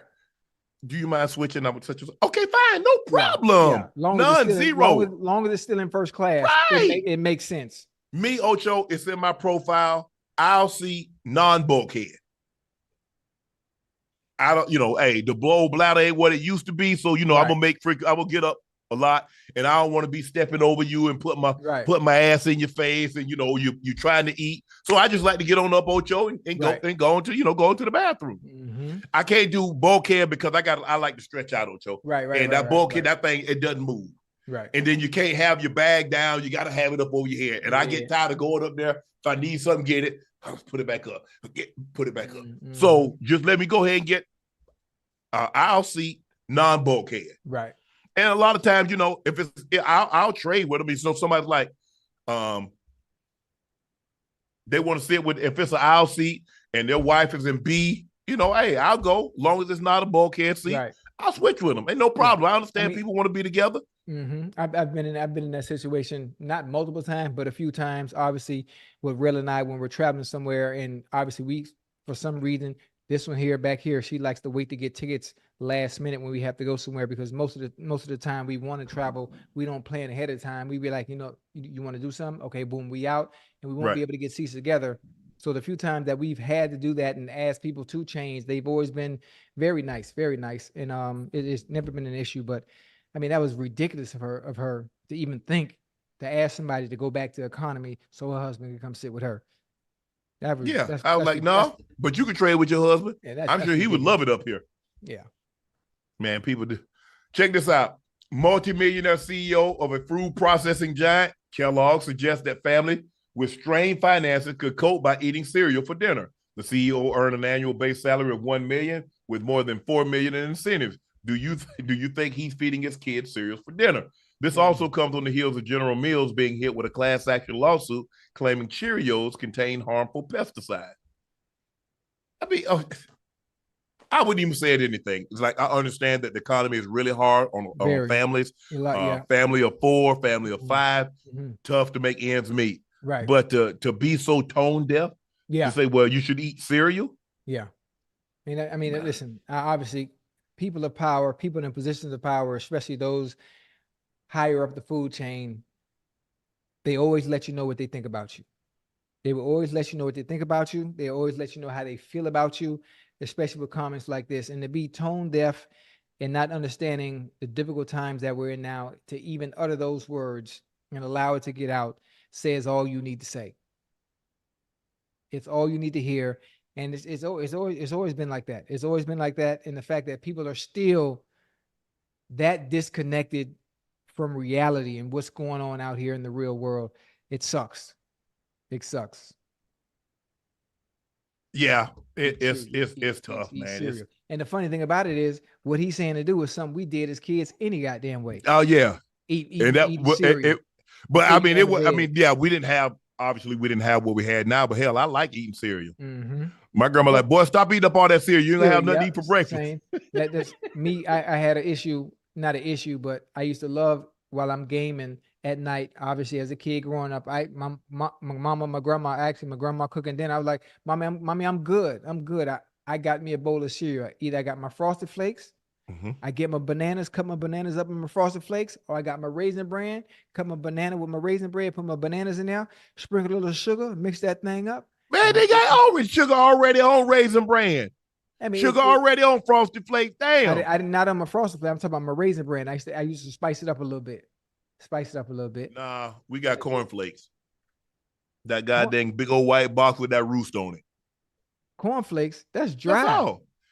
Bro, what you thought we was going to get? Cookie Crisp? Fruit Loops? Dig-em Smacks? Nah, I don't like Fruit Loops. Fruit Loops cut the top of your mouth, man. I hate them. I hate them Fruit Loops, boy. I mean, what bro, what you thought we was going to get? You ain't had nothing with a little flavor on it? Yeah, cornflakes. You add some sugar? Yes. Okay. You add some sugar. And a lot of times we had cornflakes with canned milk. I didn't really know you wasn't supposed canned milk with the evaporated milk. That cow. Yeah. Man, my granddaddy, God rest his soul. Y'all had cream of wheat. My granddaddy used to make we had grits. With evaporated milk. No. Mm-hmm. No, we had grits. We had grits. We had grits. I mean, in the South where I'm from, I mean, I don't know. I mean, from out here now, people. But I never knew somebody. I've never seen somebody when I was growing up eat cream of wheat. It was always grits. Man, listen, I love that goddamn cream. I'd never forget. My old boy used to make me cream of wheat or Quaker Oats oatmeal, and he always used the evaporated milk. Mm-hmm. Oh, with the little cow, with the cow in the front, the white can. Mm-hmm. Man. Elsie. Yeah, that's throwback. No. But I didn't. But see, Ocho, I didn't know that evaporated milk, you're supposed to cook with it. Mm-hmm. You're not supposed to eat it like on cereal. I didn't know that. It was real thick too, now. Yeah, that's why my stomach was like that. I didn't know that. Mm-hmm. Somebody told me, said, man, you ate that? Yeah. They're like, man, you supposed to cook with that. Mm-hmm. I said, yeah, I cooked them cornflakes right on up. Listen, when the milk used to get low, and you know, my grandma quick now. Now don't use that. Add some water to that. Mm-hmm. Add some water to that. Boy, well, them some good days, boy. Man, cereal got. I mean, my brother, like this. What I like, because he did something that I don't know how many brothers. I'm sure their stories. Brothers can share their story, but he got up one morning, and whoever got, you ate the cereal first, and he got up, and there was just enough milk for one bowl. But we had more cereal, but no milk. Right. So my brother ate the cereal and left the milk so I could have some cereal. Hey, that's dope. So I was like, okay. That's when it really dawned on me that, like, my brother, my brother never told me he loved me until we were grown. Right. But for him to do that, I'm like, yeah, he okay. Okay, now it's time for your favorite segment, Ocho. Yeah. It's time for the fan favorite Nightcap After Dark. And don't.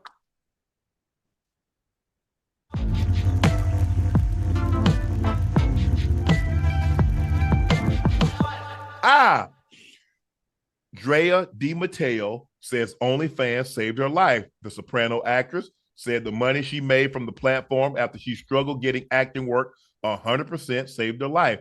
I can't believe I'm saying that, but it really did save us, she said. I lost my mom, and my other mom, who has dementia, had run out of money for her caregiver. I didn't know which way was up, she said. So in August, she says she had only $10 to her name. She reluctantly created an OnlyFans account, and her fans subscribed for $15 a month. Her account tagline, The Sopranos. She claimed within 5 minutes she made enough money to pay off the debt on her home and start a streetwear brand. It saved my home of many years that was very important to us, she said.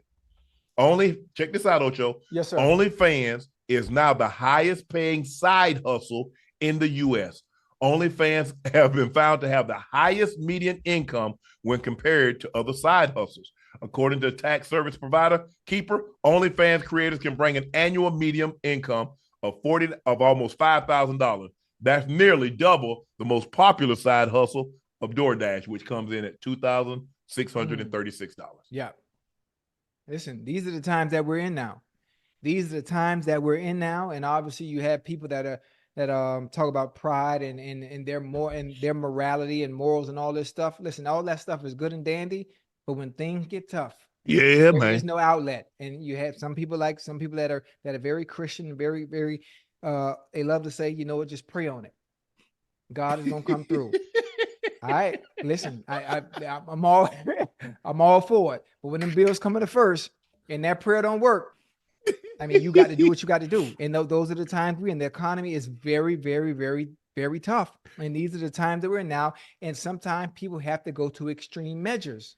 Yeah. Extreme. You would never think you would have to do it, especially with her being an actress. Yes. But I mean, look, look, everybody ain't making Denzel or Julia Roberts or Jodie Foster. They're not making that type of money. No, you have to find ways to always generate income. And obviously when it comes to acting, remember, you ain't promised a role. Yeah. You ain't promised a role. You got to go rehearse. You got to try out, get rehearsals and hope you get read. And then you got to read. And she had to do what she had to do. OnlyFans is saving a lot of people's lives. Ocho, saving a lot of it. I have nothing against it. No. I ain't got no OnlyFans account. I can't look at nothing. But if I got in the bind, let's just say we're in the family, we got in the bind. Right. And she's like, Shannon, hey, like I said, Ocho, yes, I see what they be making. I see some of them old checks. Yeah. Hey, you want it vertical or horizontal? I mean, what's the best shot, Jordan? Hey, listen. You the cameraman. Listen, I cut him out. Listen, that's a fee. I gotta cut him out. Yeah, listen, there's some that go to the extent as far as making content with the partner. Yeah, engaging in horizontal and vertical activity. Yes. Now, listen, if anything was to happen, and we would have hit hard time. Man, but listen, we'll be the top earning OnlyFans content creators ever known to man. Ever. Oh yeah, for sure. Because here's the thing, Ocho. I'm like, baby, you can let them see it, but they can't touch it. They can't get it now. That's where I'm gonna draw the line. I'm gonna draw the line right there, Ocho. Yeah, we got to draw somewhere, baby. Damn, she fell asleep already. One of my favorite sayings, Ocho, is crossing the Rubicon. That means you going too far. That we go too, but ain't no turning back. Right. So, hey, I get it. We talked about it earlier this year, the Joe Smith situation, and how he didn't know. We think that was, you think that was for publicity, and hopefully they got what they were looking for in that situation. Right. Because I hate that Joe Smith made $60-something million, and he doesn't have a whole lot, and she like, hey, bro, these bills piling up, bro. I mean, what you want me to do? You got to, and the fact that the fact that women and men as well have an outlet, a much easier outlet, as opposed to working a 9 to 5, and they can make 10 times or 5 times what you do at a 9 to 5 and make it in such a fast amount of time. Yeah. Such a fast amount of time. I mean, it's a loophole. It's not for everybody. It's not for everybody, but those that need to make a living, those that have emergency situations that come up and knowing they can get fast money.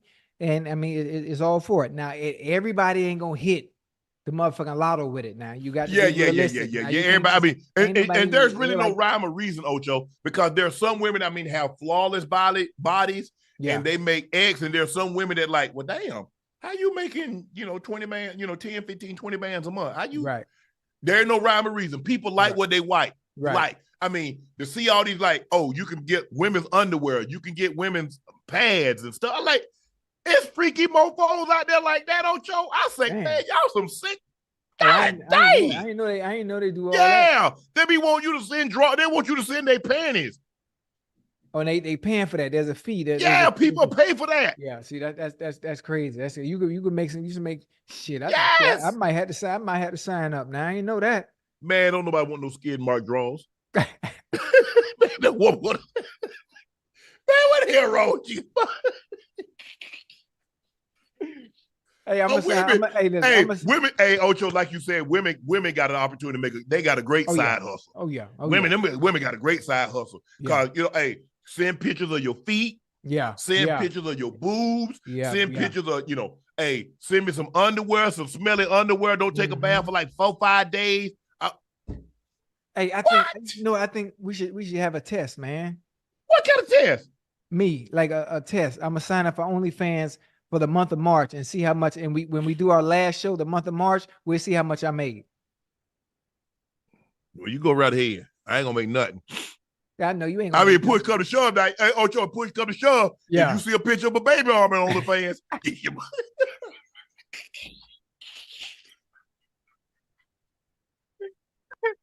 Hey, your boy get to buy. Your boy get to buy. That baby arm out there like that, Ocho. I'm my ass real. I'm gonna see my ass real, man. Let me make some content real quick and see.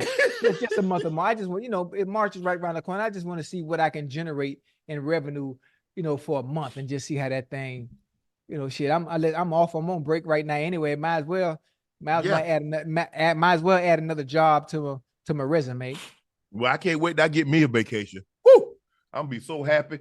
Ocho, check this out. Yeah. Jeremy Shepard, my wife and I have been together since we were 17. We are now 35 years of age. 17. Not once have I ever heard her pass gas. Stand on business, Jeremy, I'm with you, bro. I'm with you. Now think about Ocho. Think about somebody go get that somebody go get that Dior extra large. Somebody gonna get that Birkin. Somebody gonna get that Balenciaga Gucci collab. Somebody gonna get them YSL bags that I got stacked up there. Somebody gonna get that limited edition Louis Vuitton. Now you mean to tell me for a chance to have all that, your own car, your own account, and all you got to know to do is pass gas in front of me, and you can't do that? I'm just trying to figure out what the hell y'all eating. You're right, Ocho. They eating all these vegans and all that stuff, eating all that grass and that high fiber stuff, and blowing it up. Yeah, but see, we don't eat like that over here, so I ain't got to worry about that. Nah, hell nah. That's very commendable though. Yeah, to each his own. Congratulations to y'all. Woo! Ocho, we got one. I'm gonna let you take a crack at this one. Black Hole Comic says, "Sup, Unc Ocho, love the show. I was unfaithful to my wife. Advice on winning her back. I'm giving her time and space, trying to win back her trust." Ocho, take off. Shit, boy. Well, that's rough there, boy. I mean, shoot, but winning back her trust, that's the hard part. Man. That's the hard part. Hard. The key word that you just said is not girlfriend. Well, you said wife. Wife. So you got to understand. Let me take my glass. You got to understand. She going to get her lick back. Ocho, no, Ocho, come on now, Ocho, don't do that. Listen, Ocho, don't do that, Ocho. We got to live in reality, We got to be realistic. You got to understand that, young fella. I love you to death. But she going to get that lick back. And man, remember how Rev hitting the dead presidents? And you came in there and sat there. Unc, we got to be realistic. You know, this is Nightcap for a reason. I want you to get your right back Damn. with great understanding. You know what time it is when she decides to come back. She coming back with a clear mind, and y'all starting from scratch. You made your mistake. But here's the thing, though, Ocho. The thing is, like, look, the first time they get mad, what the first thing they gonna say? Call that B. Yeah. That's probably why you was. That's why you couldn't take me. You probably gave that B all your money. That's something that you have to live with. And that's something that he obviously wants to live with because he's trying to get her back. I'm like, baby, hold on. I thought, nah, Oh, was it good? Come on now. Oh yeah. Listen, come on, don't ask no question like that. Was it good? The game. Man, I hated that. Man, it was terrible. I'm like, I know what you mean. I was just thinking of you. I know what you mean. The game. The game. It hasn't changed. But she's probably going to come back. You want me to tell you why she gonna come back? Why she gonna come back? Because it ain't nothing out there. Ain't nothing out there. She gonna miss you. Give her some space. Give her some time. With great understanding. I want you to have common sense and logic now. Because when she does decide to come back, just know what time it is. Ocho. Right? And just start. You starting fresh. You can start a new slate. Thing is, the longer you stay apart, the harder it is to get back together because you start to become two different people. Yeah. All of a sudden, you start to think as an individual and not as a team and not as a pair. Yeah. And all of a sudden, you're like, okay, you start dating other people. That starts to move to the forefront. Right. Now, I'm not working as hard now as I was in the beginning. I can only do so much. Yeah. And then, like, hold on, wait a minute now. This ain't finna be no, you sleep with 15 guys and then come on back. That ain't finna happen. Oh, no. You know what I'm saying? Because sometimes they be like, you, whoa, now, come on now. Hold on, listen, for one, I think young fella that asked the question, you have to understand, if you like to dance, it takes two to tango. Yeah. It takes two to tango. You can't be the only dancing partner. Now you understand and you messed up. For one, you got to give her space. That's fine and dandy. She has to be responsive. Some type of communication. Just in some slight. If you're not getting none of that and you're dancing by yourself, let it go. Move on. Nah, man. It ain't nothing. It ain't nothing. No, because I'm not gonna let you dangle me. I'm not gonna let you I'm not gonna be no fool out here. Yeah. You can't be no fool. You can't be no fool. But again, if she's responsive, small communication here and there, not pestering her, not bothering her, but she's willing to respond, and there is hope, and there is light at the end of the tunnel, then you continue pursuit. You know, I've always wanted to ask Ocho, if you dating somebody, yes, sir, and they've dated somebody famous before, do you want to know? No, it's on you. I don't care. I don't care. You could tell me. I can know. But sometimes it's good to know, especially when you're in that circle and you're in a certain room. I don't want to be in his face, and I don't want him in my face, knowing that you know what I'm saying, Ocho. Right. Yeah, I mean, dude, I don't be caring.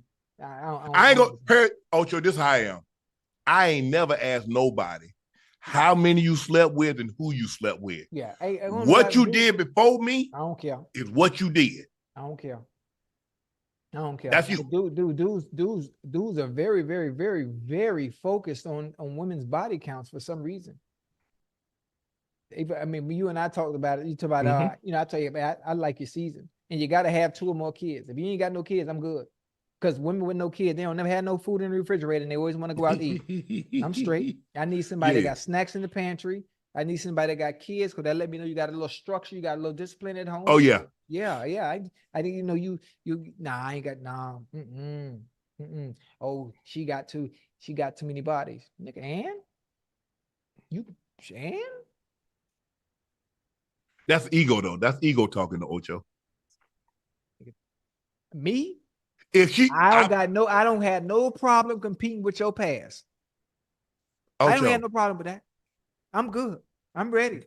Bro, even if she tell you, in order for her to get good at what she does, She had to practice on something. You got to practice. Tom Brady wasn't Tom Brady the first game that he played. Oh, no. He became good because he put a lot of years in it, a lot of practice, a lot of study, and a lot of hours. I'm just saying, I'm just going to keep it a stack with you now. Y'all won't be an Ocho to come out here and paint your rosy picture. But if she got you levitating, she had to practice on somebody first. Oh, yeah. Oh, yeah. And sometimes I don't think men understand that. They want I'm cool with it. They want the fine woman, drop dead gorgeous, the bad chick, and then wanted to come like a damn virgin. Huh? Man, stop it. Huh? Y'all need to stop. Y'all got unrealistic expectations. Very, think the baddest bra. Hold on. Very y'all think y'all about to be the first one to touch the baddest brawl? Do y'all really think guys can't? Ocho, please tell me they're not that naive. Please tell me that's not the case. You're not on Twitter enough. You on there, but I just watch. I don't really engage in those conversations, but it's an ongoing topic all the goddamn time. And it's really not men of high caliber, because men of high caliber and high status know damn well they don't give a fuck about that shit, because they already understand what comes with the territory, with the type of women that they're going after and chasing. So, they don't care. It's just, there's the young fellas.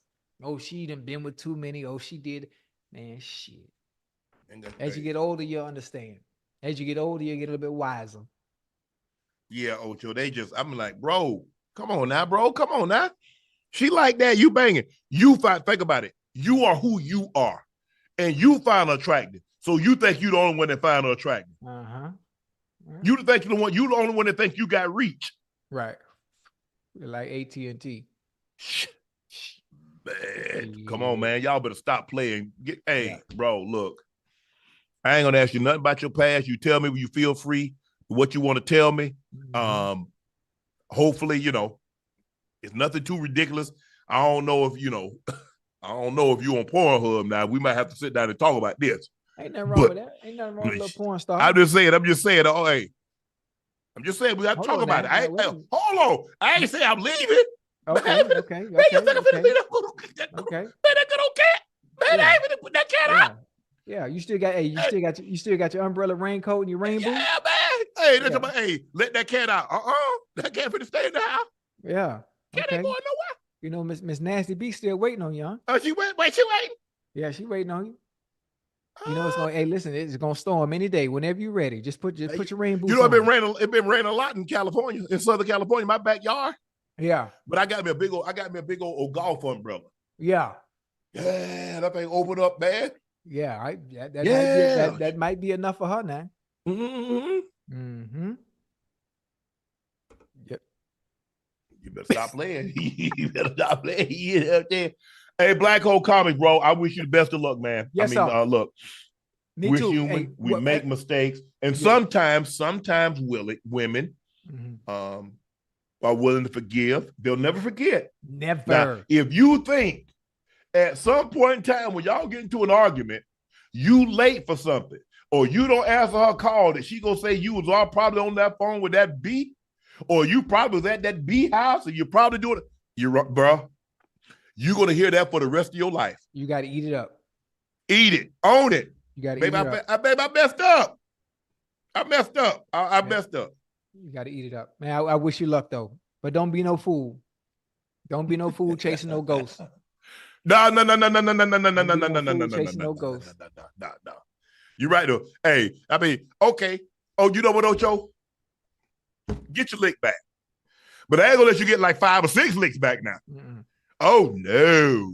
You got under. I mean, how old you think he is? How old is bro?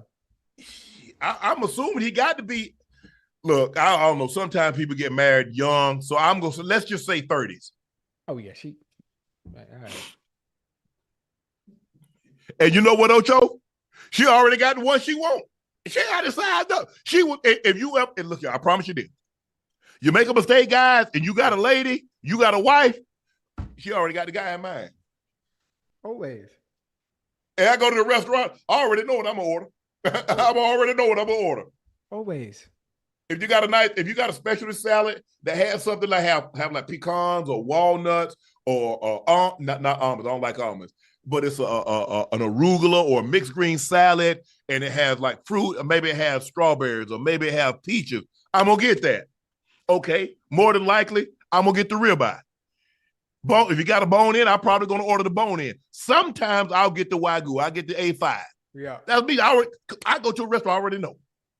I promise you, she already knows. She already got it sized up. always. Game is the game.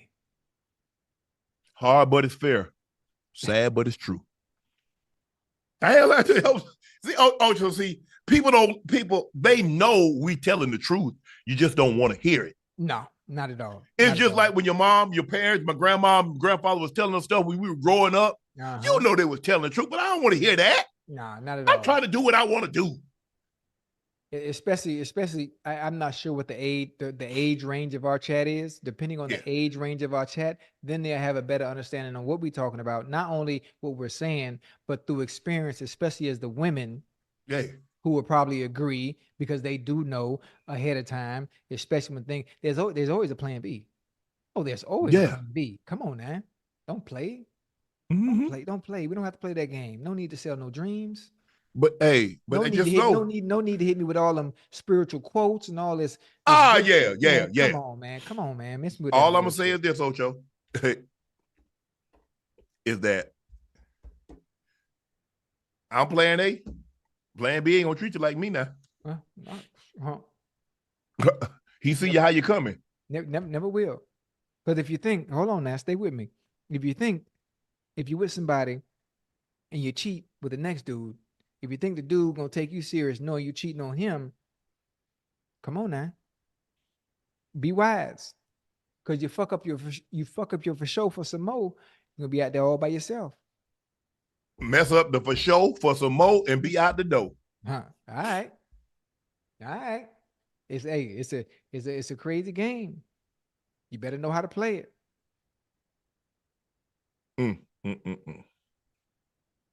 Yeah, I think I'm gonna stay in my little place. Me and my little boys, I ain't bothering nobody. I just stay on over here, Ocho. I don't want no problem. Ocho, it's time for the last segment of the day. It's called Q and A. Yeah, ain't won't be no cheating today. Won't be no cheating today. Upgrade King, but hey, bro, you be getting in this thing. Hey, we ain't had no question from Lainey Ray. She must be asleep tonight. Ocho, which cigar from your brand would you recommend to pair with Unc's cognac? Thank you in advance. You know what? The cigar to pair with Unc cognac would probably be the Boa Vita. Probably be the Boa Vita, even though the El Patron is just as smooth. But yeah, try the Boa Vita. And we got a new line coming out. We got a new blend coming out very soon. In representation of me making the Ring of Honor in Cincinnati. So when that drops, you will know soon. I'm sure Unc will probably give me a good boost and putting the link at the top once we get rolling. For sure. What we could do is that when we get activated in Florida, right, I come down and we get a cigar bar and we have an event where we pair your cigars with my cognac. I like that. Well, I can get the whole city to come to that, boy. I like that. Or, so that's what we look at. Oh, no. Yeah, we're gonna get it right. Green Terrace Landscape donated 9 times to us and sent us his questions in 9 parts. Part 1, Ernie here. I'm married with a 4-year-old son. My wife's bro told her she wasted her school degrees, multiple masters, that their dad paid for. Part 2, have called her selfish and ungrateful and taken advantage since she now watches her mom full-time and is raising our boy. Part 3, we moved in with her parents because her mom has Parkinson. So sad what I witnessed every day. My wife is a very hard worker. Part 4, she was a teacher for years, went to school while teaching to get her master's before this thing and came up with a mom. She's got 2 masters. Part 5, my wife gave birth to our son, took time off and was working again. I don't understand why our brother questions why we moved in. Why he care? He ain't paying no bills on that. But anyway, she was grinding before this came up. We had our own apartment, didn't bother no one, ask anyone for help. Part 7. My wife and her mom have a great relationship. Her mom wanted one person she could trust, be comfortable with, doing everything in life. My grandmother, that was my sister. Her dad still works. I know, Unc, that your sister watched over your grandma. You're absolutely right. What would you tell your brother if he acted like me, like this? Okay. Part 9. Ocho, do you think? Okay, acted like this. We're gonna take each question. Thanks, guys. Keep up Greek grinding. Ask Jordan. Sorry about this. Haha. Thanks. Makes this. When it came to my grandmother, even her own kids stepped aside. Because now my brother and I, we take care of everything. Right. My grandmother had already told them. She had a meeting. She called all her kids in there, all the ones that were alive. A lot of my grandmother's kids preceded her in death. Aunt, 3 of her sons preceded her in death. So all the ones that were alive, but at that time they were all still alive. So on 4 Sundays, all the kids, they still went to the same church. All my aunts and uncles went to the same church. They would come over, eat after church. My grandmother called them all in. She said, look, when I go, I want y'all to stand down. I want Libby to handle everything. She already laid out for my sister what she wanted to be buried in. She told my sister, I bought her a necklace with a diamond cross. She said, that goes in the casket with me. I bought her a watch that glow up in the dark, had big numbers. She said, that goes in the casket with me. She said, Libby, make sure I have my hat on. She make sure I have my teeth in. That's what she wanted. Yes, sir. Okay. We come down there. Oh, okay, Libby, what you want? Libby, put Granny away nice. Nice is nice. Whatever the cost is no issue at this point. Whatever it is, because she gave her life, raised her 9, and took my mom's 3. So now, it don't matter about anything else. So when it came to my sister, when it came to my grandmother, my sister made all the calls, and her own kids, they didn't say anything. They understood. My sister was there every day. When my sister came in 1970, she was 10. She lived with my grandmother until 2011. She never went anywhere. Right. So for all those years, so for 50 plus years, my sister was with my grandmother. So it was a natural. And so it takes a special type of person, Ocho, to be with a person every single day and basically have to do everything. So so when my grandmother started to couldn't do for herself, my sister did it all. Right. Gave her a bath and made sure she was fed and made sure this and that. And when she was in a nursing home, my sister still went there. When that's their job, my sister still bathed her. Right. My sister still put on the bedpan. My sister still did her hair. My sister still changed her clothes. So I don't get what is he doing? He keep talking about, oh, I don't know why y'all did this. What the hell is he doing? Has he offered? Has he volunteered to help? Right. What's he doing besides complaining? Which happens most of the time. You got to have a solution. Oh, you over here talking about why you doing this? Why you not doing that? Hey, everybody family dynamic is different. Everybody family dynamic is different. For sure. But when it comes, like in a situation like that, Ocho, when people start having the dementia, and sometimes they're angry, and sometimes they forget where they are, or they have Parkinson's and they have the tremors. I'm like, bro, that's not easy. No. Because it's not like they went to school or they're trained to handle that. Right. So because it starts the process. I mean, you become a baby, a boy, and a man, and then you start the process all over again. You start to be a baby again. Mm-hmm. That's not easy if you've not been trained to have a grown person that becomes a man, a boy, or a child, or a woman, and they can't do for themselves anymore. It's funny. You're born that way and you die that way, huh? Yeah. Yeah. So for me, bro, I commend your wife for stepping up. It seems to be, I guess, it's the two of them, a brother and a sister. Right. Not surprised. Normally, that's kind of how it happens. The girl facilitates the role as the caregiver. Mm-hmm. It's unfortunate. And then she gave up. I mean, like you said, she gave up her life. My sister gave up her life to take care of my grandmother. What she could have been, I don't know. I don't know what she wanted to be. She had a child early. My sister had a child at 15. You had my nephew at 15. She was got pregnant at 14, had a child on her 15th birthday. That put a damper on a lot of things. Right. But it also put it in a situation that, okay, she's going to be there. So now, okay, she's taking care of Granny. I go to school. I ain't worried about nothing because I know Libby's there. I go to the NFL. I know I call every day. Hey, put Granny on the phone. Sometimes Granny would answer the phone. But I commend your wife for doing what she did, bro. She stepped up to the plate. That's not an easy task. That's not an easy assignment. And she's stepping up and she's doing it with flying colors. So I commend you and her. What you got? Shoot, bro, you touched on everything, bro. You touched on everything that could possibly be said. Obviously, it's commendable. I understand how difficult it is because my grandmother had dementia, towards the end of her illustrious and precious life. So my mama was the one who stepped up.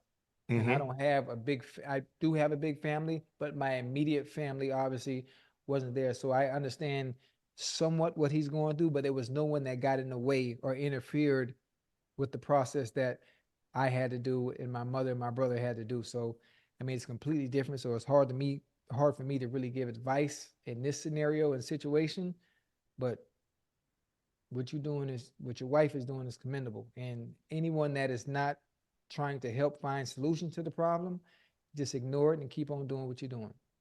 Absolutely. Unit Lightspeed, Unc Ocho, please give my boy Daryl a shout out. He's from Fort Lauderdale, lives in New Jersey. Now he's just got a new job, been down, and we miss his daughter, Brianna. Show him some love. Hey, Daryl, congratulations on the big job, big promotion, the big move. Excited for you. We here at Nightcap appreciate your support and wish you all the best. Yes, sir. Hey, Daryl, if y'all hiring, let me know. I'm always looking to add jobs to my resume. Let me know what I can do. I can get to New York, fly back here. I'm used to it.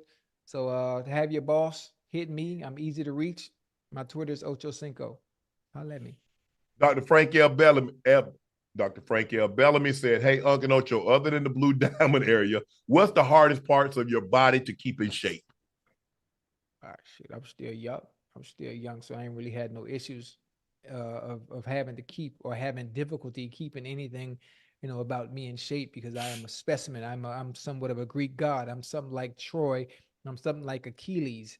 I'm something like I'm not sure how many more names I could explain, but I could come up out this beautiful iconic Kaka shirt when he was with AC Milan and show you the specimen that I am. So it really, maybe when I hit 70, maybe things are starting to get a little flabby. Probably have to use those diamonds that Uncle always talking about. But right now, I'm good. Well, I just want to say this. I don't have to use the diamonds, but I like what the diamonds make me feel like I'm. Okay. You know what I'm saying? Ocho, you know what I'm saying? Yeah, I'm coming in there. yeah. I'm coming in there feeling good about myself. Right, Ocho, right. You know what?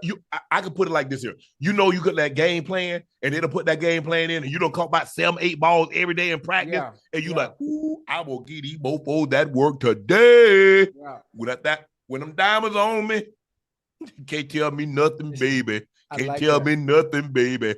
See, you know how I've never used any diamonds, but what I do is, how you prepare for a game and you watch film. So what I would do sometimes, if I know I'm on the way to somebody, then I got to go into my mode in preparing for this individual. So I'm a talker. So what I used to do is I used to watch Wesley Pipes. And write down all the quotes he would say when he created content with the individuals throughout his career. So I took all the quotes. They don't know who Wesley Pipes is, but I do. Yeah. But so I took all the quotes he said, and as I'm getting ready, before I get ready, I memorize the quotes and use them in action. And my people they be going crazy. Like, boy, what is you talking about? Don't worry about it. You gangbang, you blood, you crip. I'm asking you right now. Answer. Hey, some funny shit. The chat probably don't know who the hell I'm talking about. But I do. Sure, that's how you don't look him up, chat. Hey, listen, that's how you think I reel this one in like a fish. Where you going? Come on in here. Andre Lawrence said, Unc Ocho, love you guys. Can you give my brother KC a shout out on becoming a father a week ago to a baby girl? Any advice for him? And do you guys think the Lions should try to get Mike Evans? Hey, KC, bro. Hey, big congrats, big up, boy, on becoming a father. That's a girl dad. They are the best because a son will be a son until he takes a wife, but a daughter will be a daughter for life. Remember that. So, and do you guys think that the Lions should try to get Mike Evans? Bro, they loaded that receiver.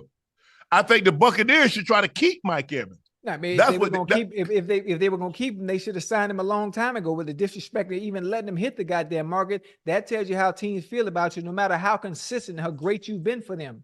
It's crazy how they do folk, man. I don't think he wants to leave. No, you know he don't want to go nowhere. It's a great situation. I mean, he done raised a family. He's been there a decade. He's done raised a family. He's entrenched in the community.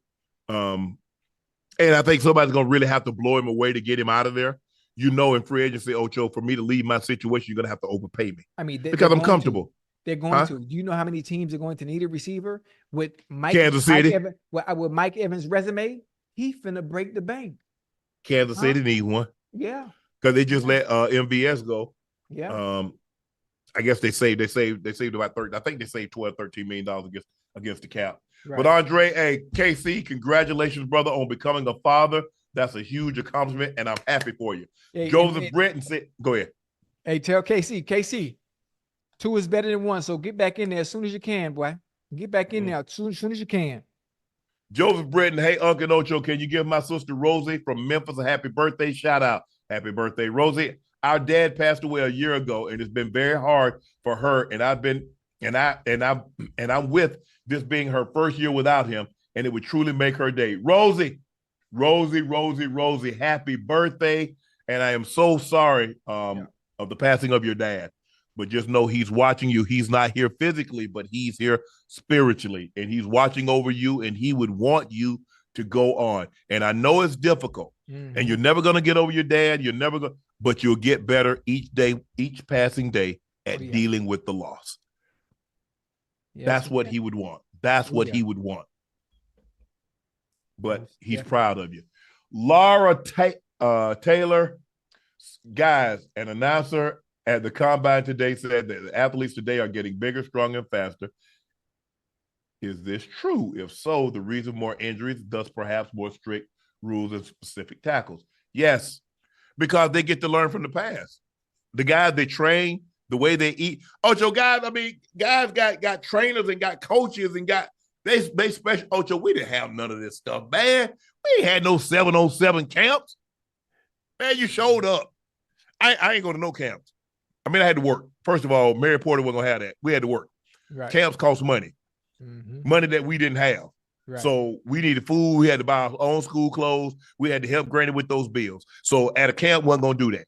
Right. So whatever I was going to get out of, whatever I was going to get to the NFL, it was going to be because of what we did in high school, Ocho. It wasn't going to be because of no camps. Right. It wasn't. And I understood that, and I was okay with that. But yes, the guys are more skilled now. I mean, Patrick Mahomes, I mean, look at the guys, the way they throw the ball. Mm-hmm. You didn't have guys coming in playing like C.J. Stroud as a rookie. No. Never. Mm-hmm. Never. Name a quarterback that came in and played like C.J. Stroud. Go back and you take any quarterback that played like C.J. Stroud as a true rookie. Name one. Peyton, no. Andrew Luck, no. Nope. Elway, no. Marino, no. None of them. Nope. Aikman, no. Any of them that played as well as this young man did this year. Yes, they're getting better. They're getting bigger. They're getting stronger. And that's why, and look, I understand the rules, Ocho, but when you get guys that are bigger, stronger, faster, more skilled, and also you change the rules, this is what you get. Kind of like basketball. The guys are more skilled now. More guys can handle the ball now. More guys can shoot the ball now. So if more guys can handle the ball, shoot the ball, and you relax the rules, what do you think you're going to get? You're going to get 5 guys in the last 2 years scoring 70 points. That's exactly what you're going to get. Yep. I don't know what they want me to say, Ocho. Yeah. They are. Ocho, they said, why you fumbled the ball at the 3-yard line against Notre Dame in the 2001 Fiesta Bowl? You fumbled the ball, Ocho? I laid it down real quick. Ocho! A little too soon. It was still a touchdown. Ocho. I ran out route, outran everybody, including the ref. That's why the ref couldn't see it.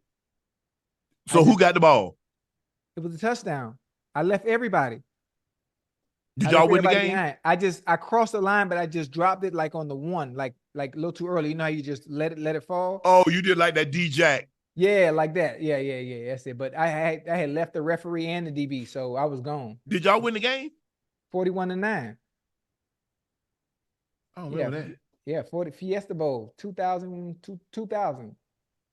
Yeah. 2001. DeWine Hines, Unc Ocho, what do y'all think about sports league like the NFL, NBA doing their playoffs by the best record regardless of conference? Nah. No, absolutely not. I like the conference. And then you have the East versus the West or AFC versus the NFC. AFC. Yeah, I got to keep it like that. I like the format the way it is. I love it. Joseph Merlo. Hey, Unc Ocho, just curious, why don't you two do a fucking pop-up yet? What hold on. Funko. What's the Funko pop-up? Pop yet. What's that, Ocho? I don't know. Well, Ash, what is that? It's a collectible. A collectible what? Like a Beanie Baby? Like a fat head? People collect a lot of ish. A figure. A figurine. Oh, that's what it is? I don't know. I'm just asking. Oh, yeah. I got one of these. What is it? Oh. I got one of these, a Larry Bird. Somebody sent me. Hey, that'd be dope. We might need to do that, Ocho. We might need to look at that, see if we can get some. Hey, that'd be a nice little collectible, nice little memorabilia.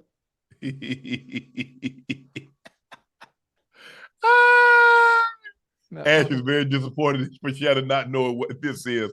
Ash loves Funkos. Ash collects a lot of bull jive too. Just let that know. Mm-hmm. Well said. 4th and 30 coverage, cover 4, Darrelle Revis, Champ Bailey, Ocho, Leroy Butler, Ray Buchanan. Who the ball going to? Okay, Ocho, it's 4th and 30. Damn. 4th and 30? We punting. The hell? Let's talk about it, man. 4th and 30. Me a punt team. Ocho, I guess he said it's we down. So it's 4th and 30, cover 4, Darrelle Revis, Champ Bailey, Ocho and Leroy Butler, Ray Buchanan on you. Man, everybody know where the ball going. To who? Okay, you got Champ and Revis on the outside, and you got Leroy Butler and Ray Buchanan potentially guarding me up the race. Come on, bro. I mean, come on, what? Who the ball going to?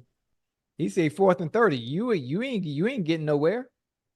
Huh? You need somebody to get up and get out. You bring the ball coming to me. Ocho, what's your longest touchdown, Ocho? You got anything over 90 yards? I didn't think so. Yes, I do. I've had one for 78. I got a 96. What route did you run? Don't worry about it. I caught a 3. I caught a slant. Look at him now. Look at him. You see the look on your face? A slant. I took a 3-yard route and went 96. Listen, I got a bunch of touchdowns over 50 yards. You got one. So if it's 4th and 30, they coming to me. I got an 82 too. Me too. And I ain't talking about no deep. I got some go ball, but I like to put my hands on it and do that work and take off on it. I ain't talking about go balls. I got some stuff I took short and got ghosts. What you talking about? I took a 3-yard route with 96. That's fine. But in this case, in this scenario, 4th and 30, they coming to me. They ain't coming to you. They coming to me. All right. They come to me, Ocho. I you know what I do, Ocho? You know what I do? I would let them tackle me on the water, let them throw you the fade so you don't feel left out.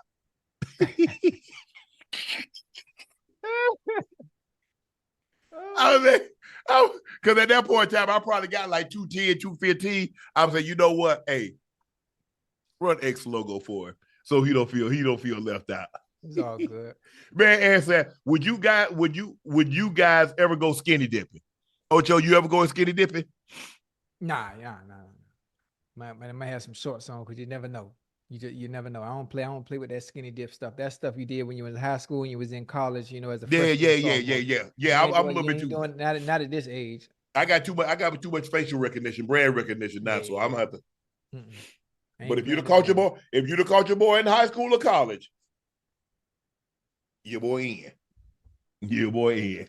Kev asked, hey, what you know about St. Patrick's Day in Savannah? You know, I know everything about St. Patrick's Day in Savannah. I grew up in Glenville, Georgia, which is about 65 miles from Savannah. I went to school in Savannah. I lived in Savannah for like 3 years after I got out of college. So I know everything. I know everything about St. Patrick's Day Parade. It's one of the biggest. Actually, it's one of the biggest ones in the U.S. Probably only, I would say, probably Chicago, New York, and maybe San Francisco's are the only ones that's bigger. I didn't realize there were so many Irish people in Savannah, but they come. I mean, they have 250,000 people come for that. So, guess what, Ocho? Yep. That's a wrap. Please make sure you hit that like button. Make sure you hit that subscribe button. Thank you for helping us reach the number of subscribers that we have. Yes, we like to think that we do great content, but it doesn't matter if you do not approve and like the content. So please make sure you hit that like button. Make sure you hit that subscribe button and tell family and friends they need to follow Unc and Ocho on Nightcap. Please make sure you subscribe to the Nightcap podcast feed. You can get the feed through Club Shay Shay, but we would greatly appreciate it if you subscribe to the Nightcap podcast feed. Thank you for selling out Shay by Laportier. And we do have it back in stock. We're filling the back orders, and they're telling me 7 to 10 days, you'll have your bottle. Thank you. Thank you so much. We will be back with you again on Sunday, Ocho. Your boy got to work today and tomorrow. And, oh, my bad. Your boy got to work today and tomorrow. I got to work. I got to work too. Man, you ain't working. You on vacation. No, listen.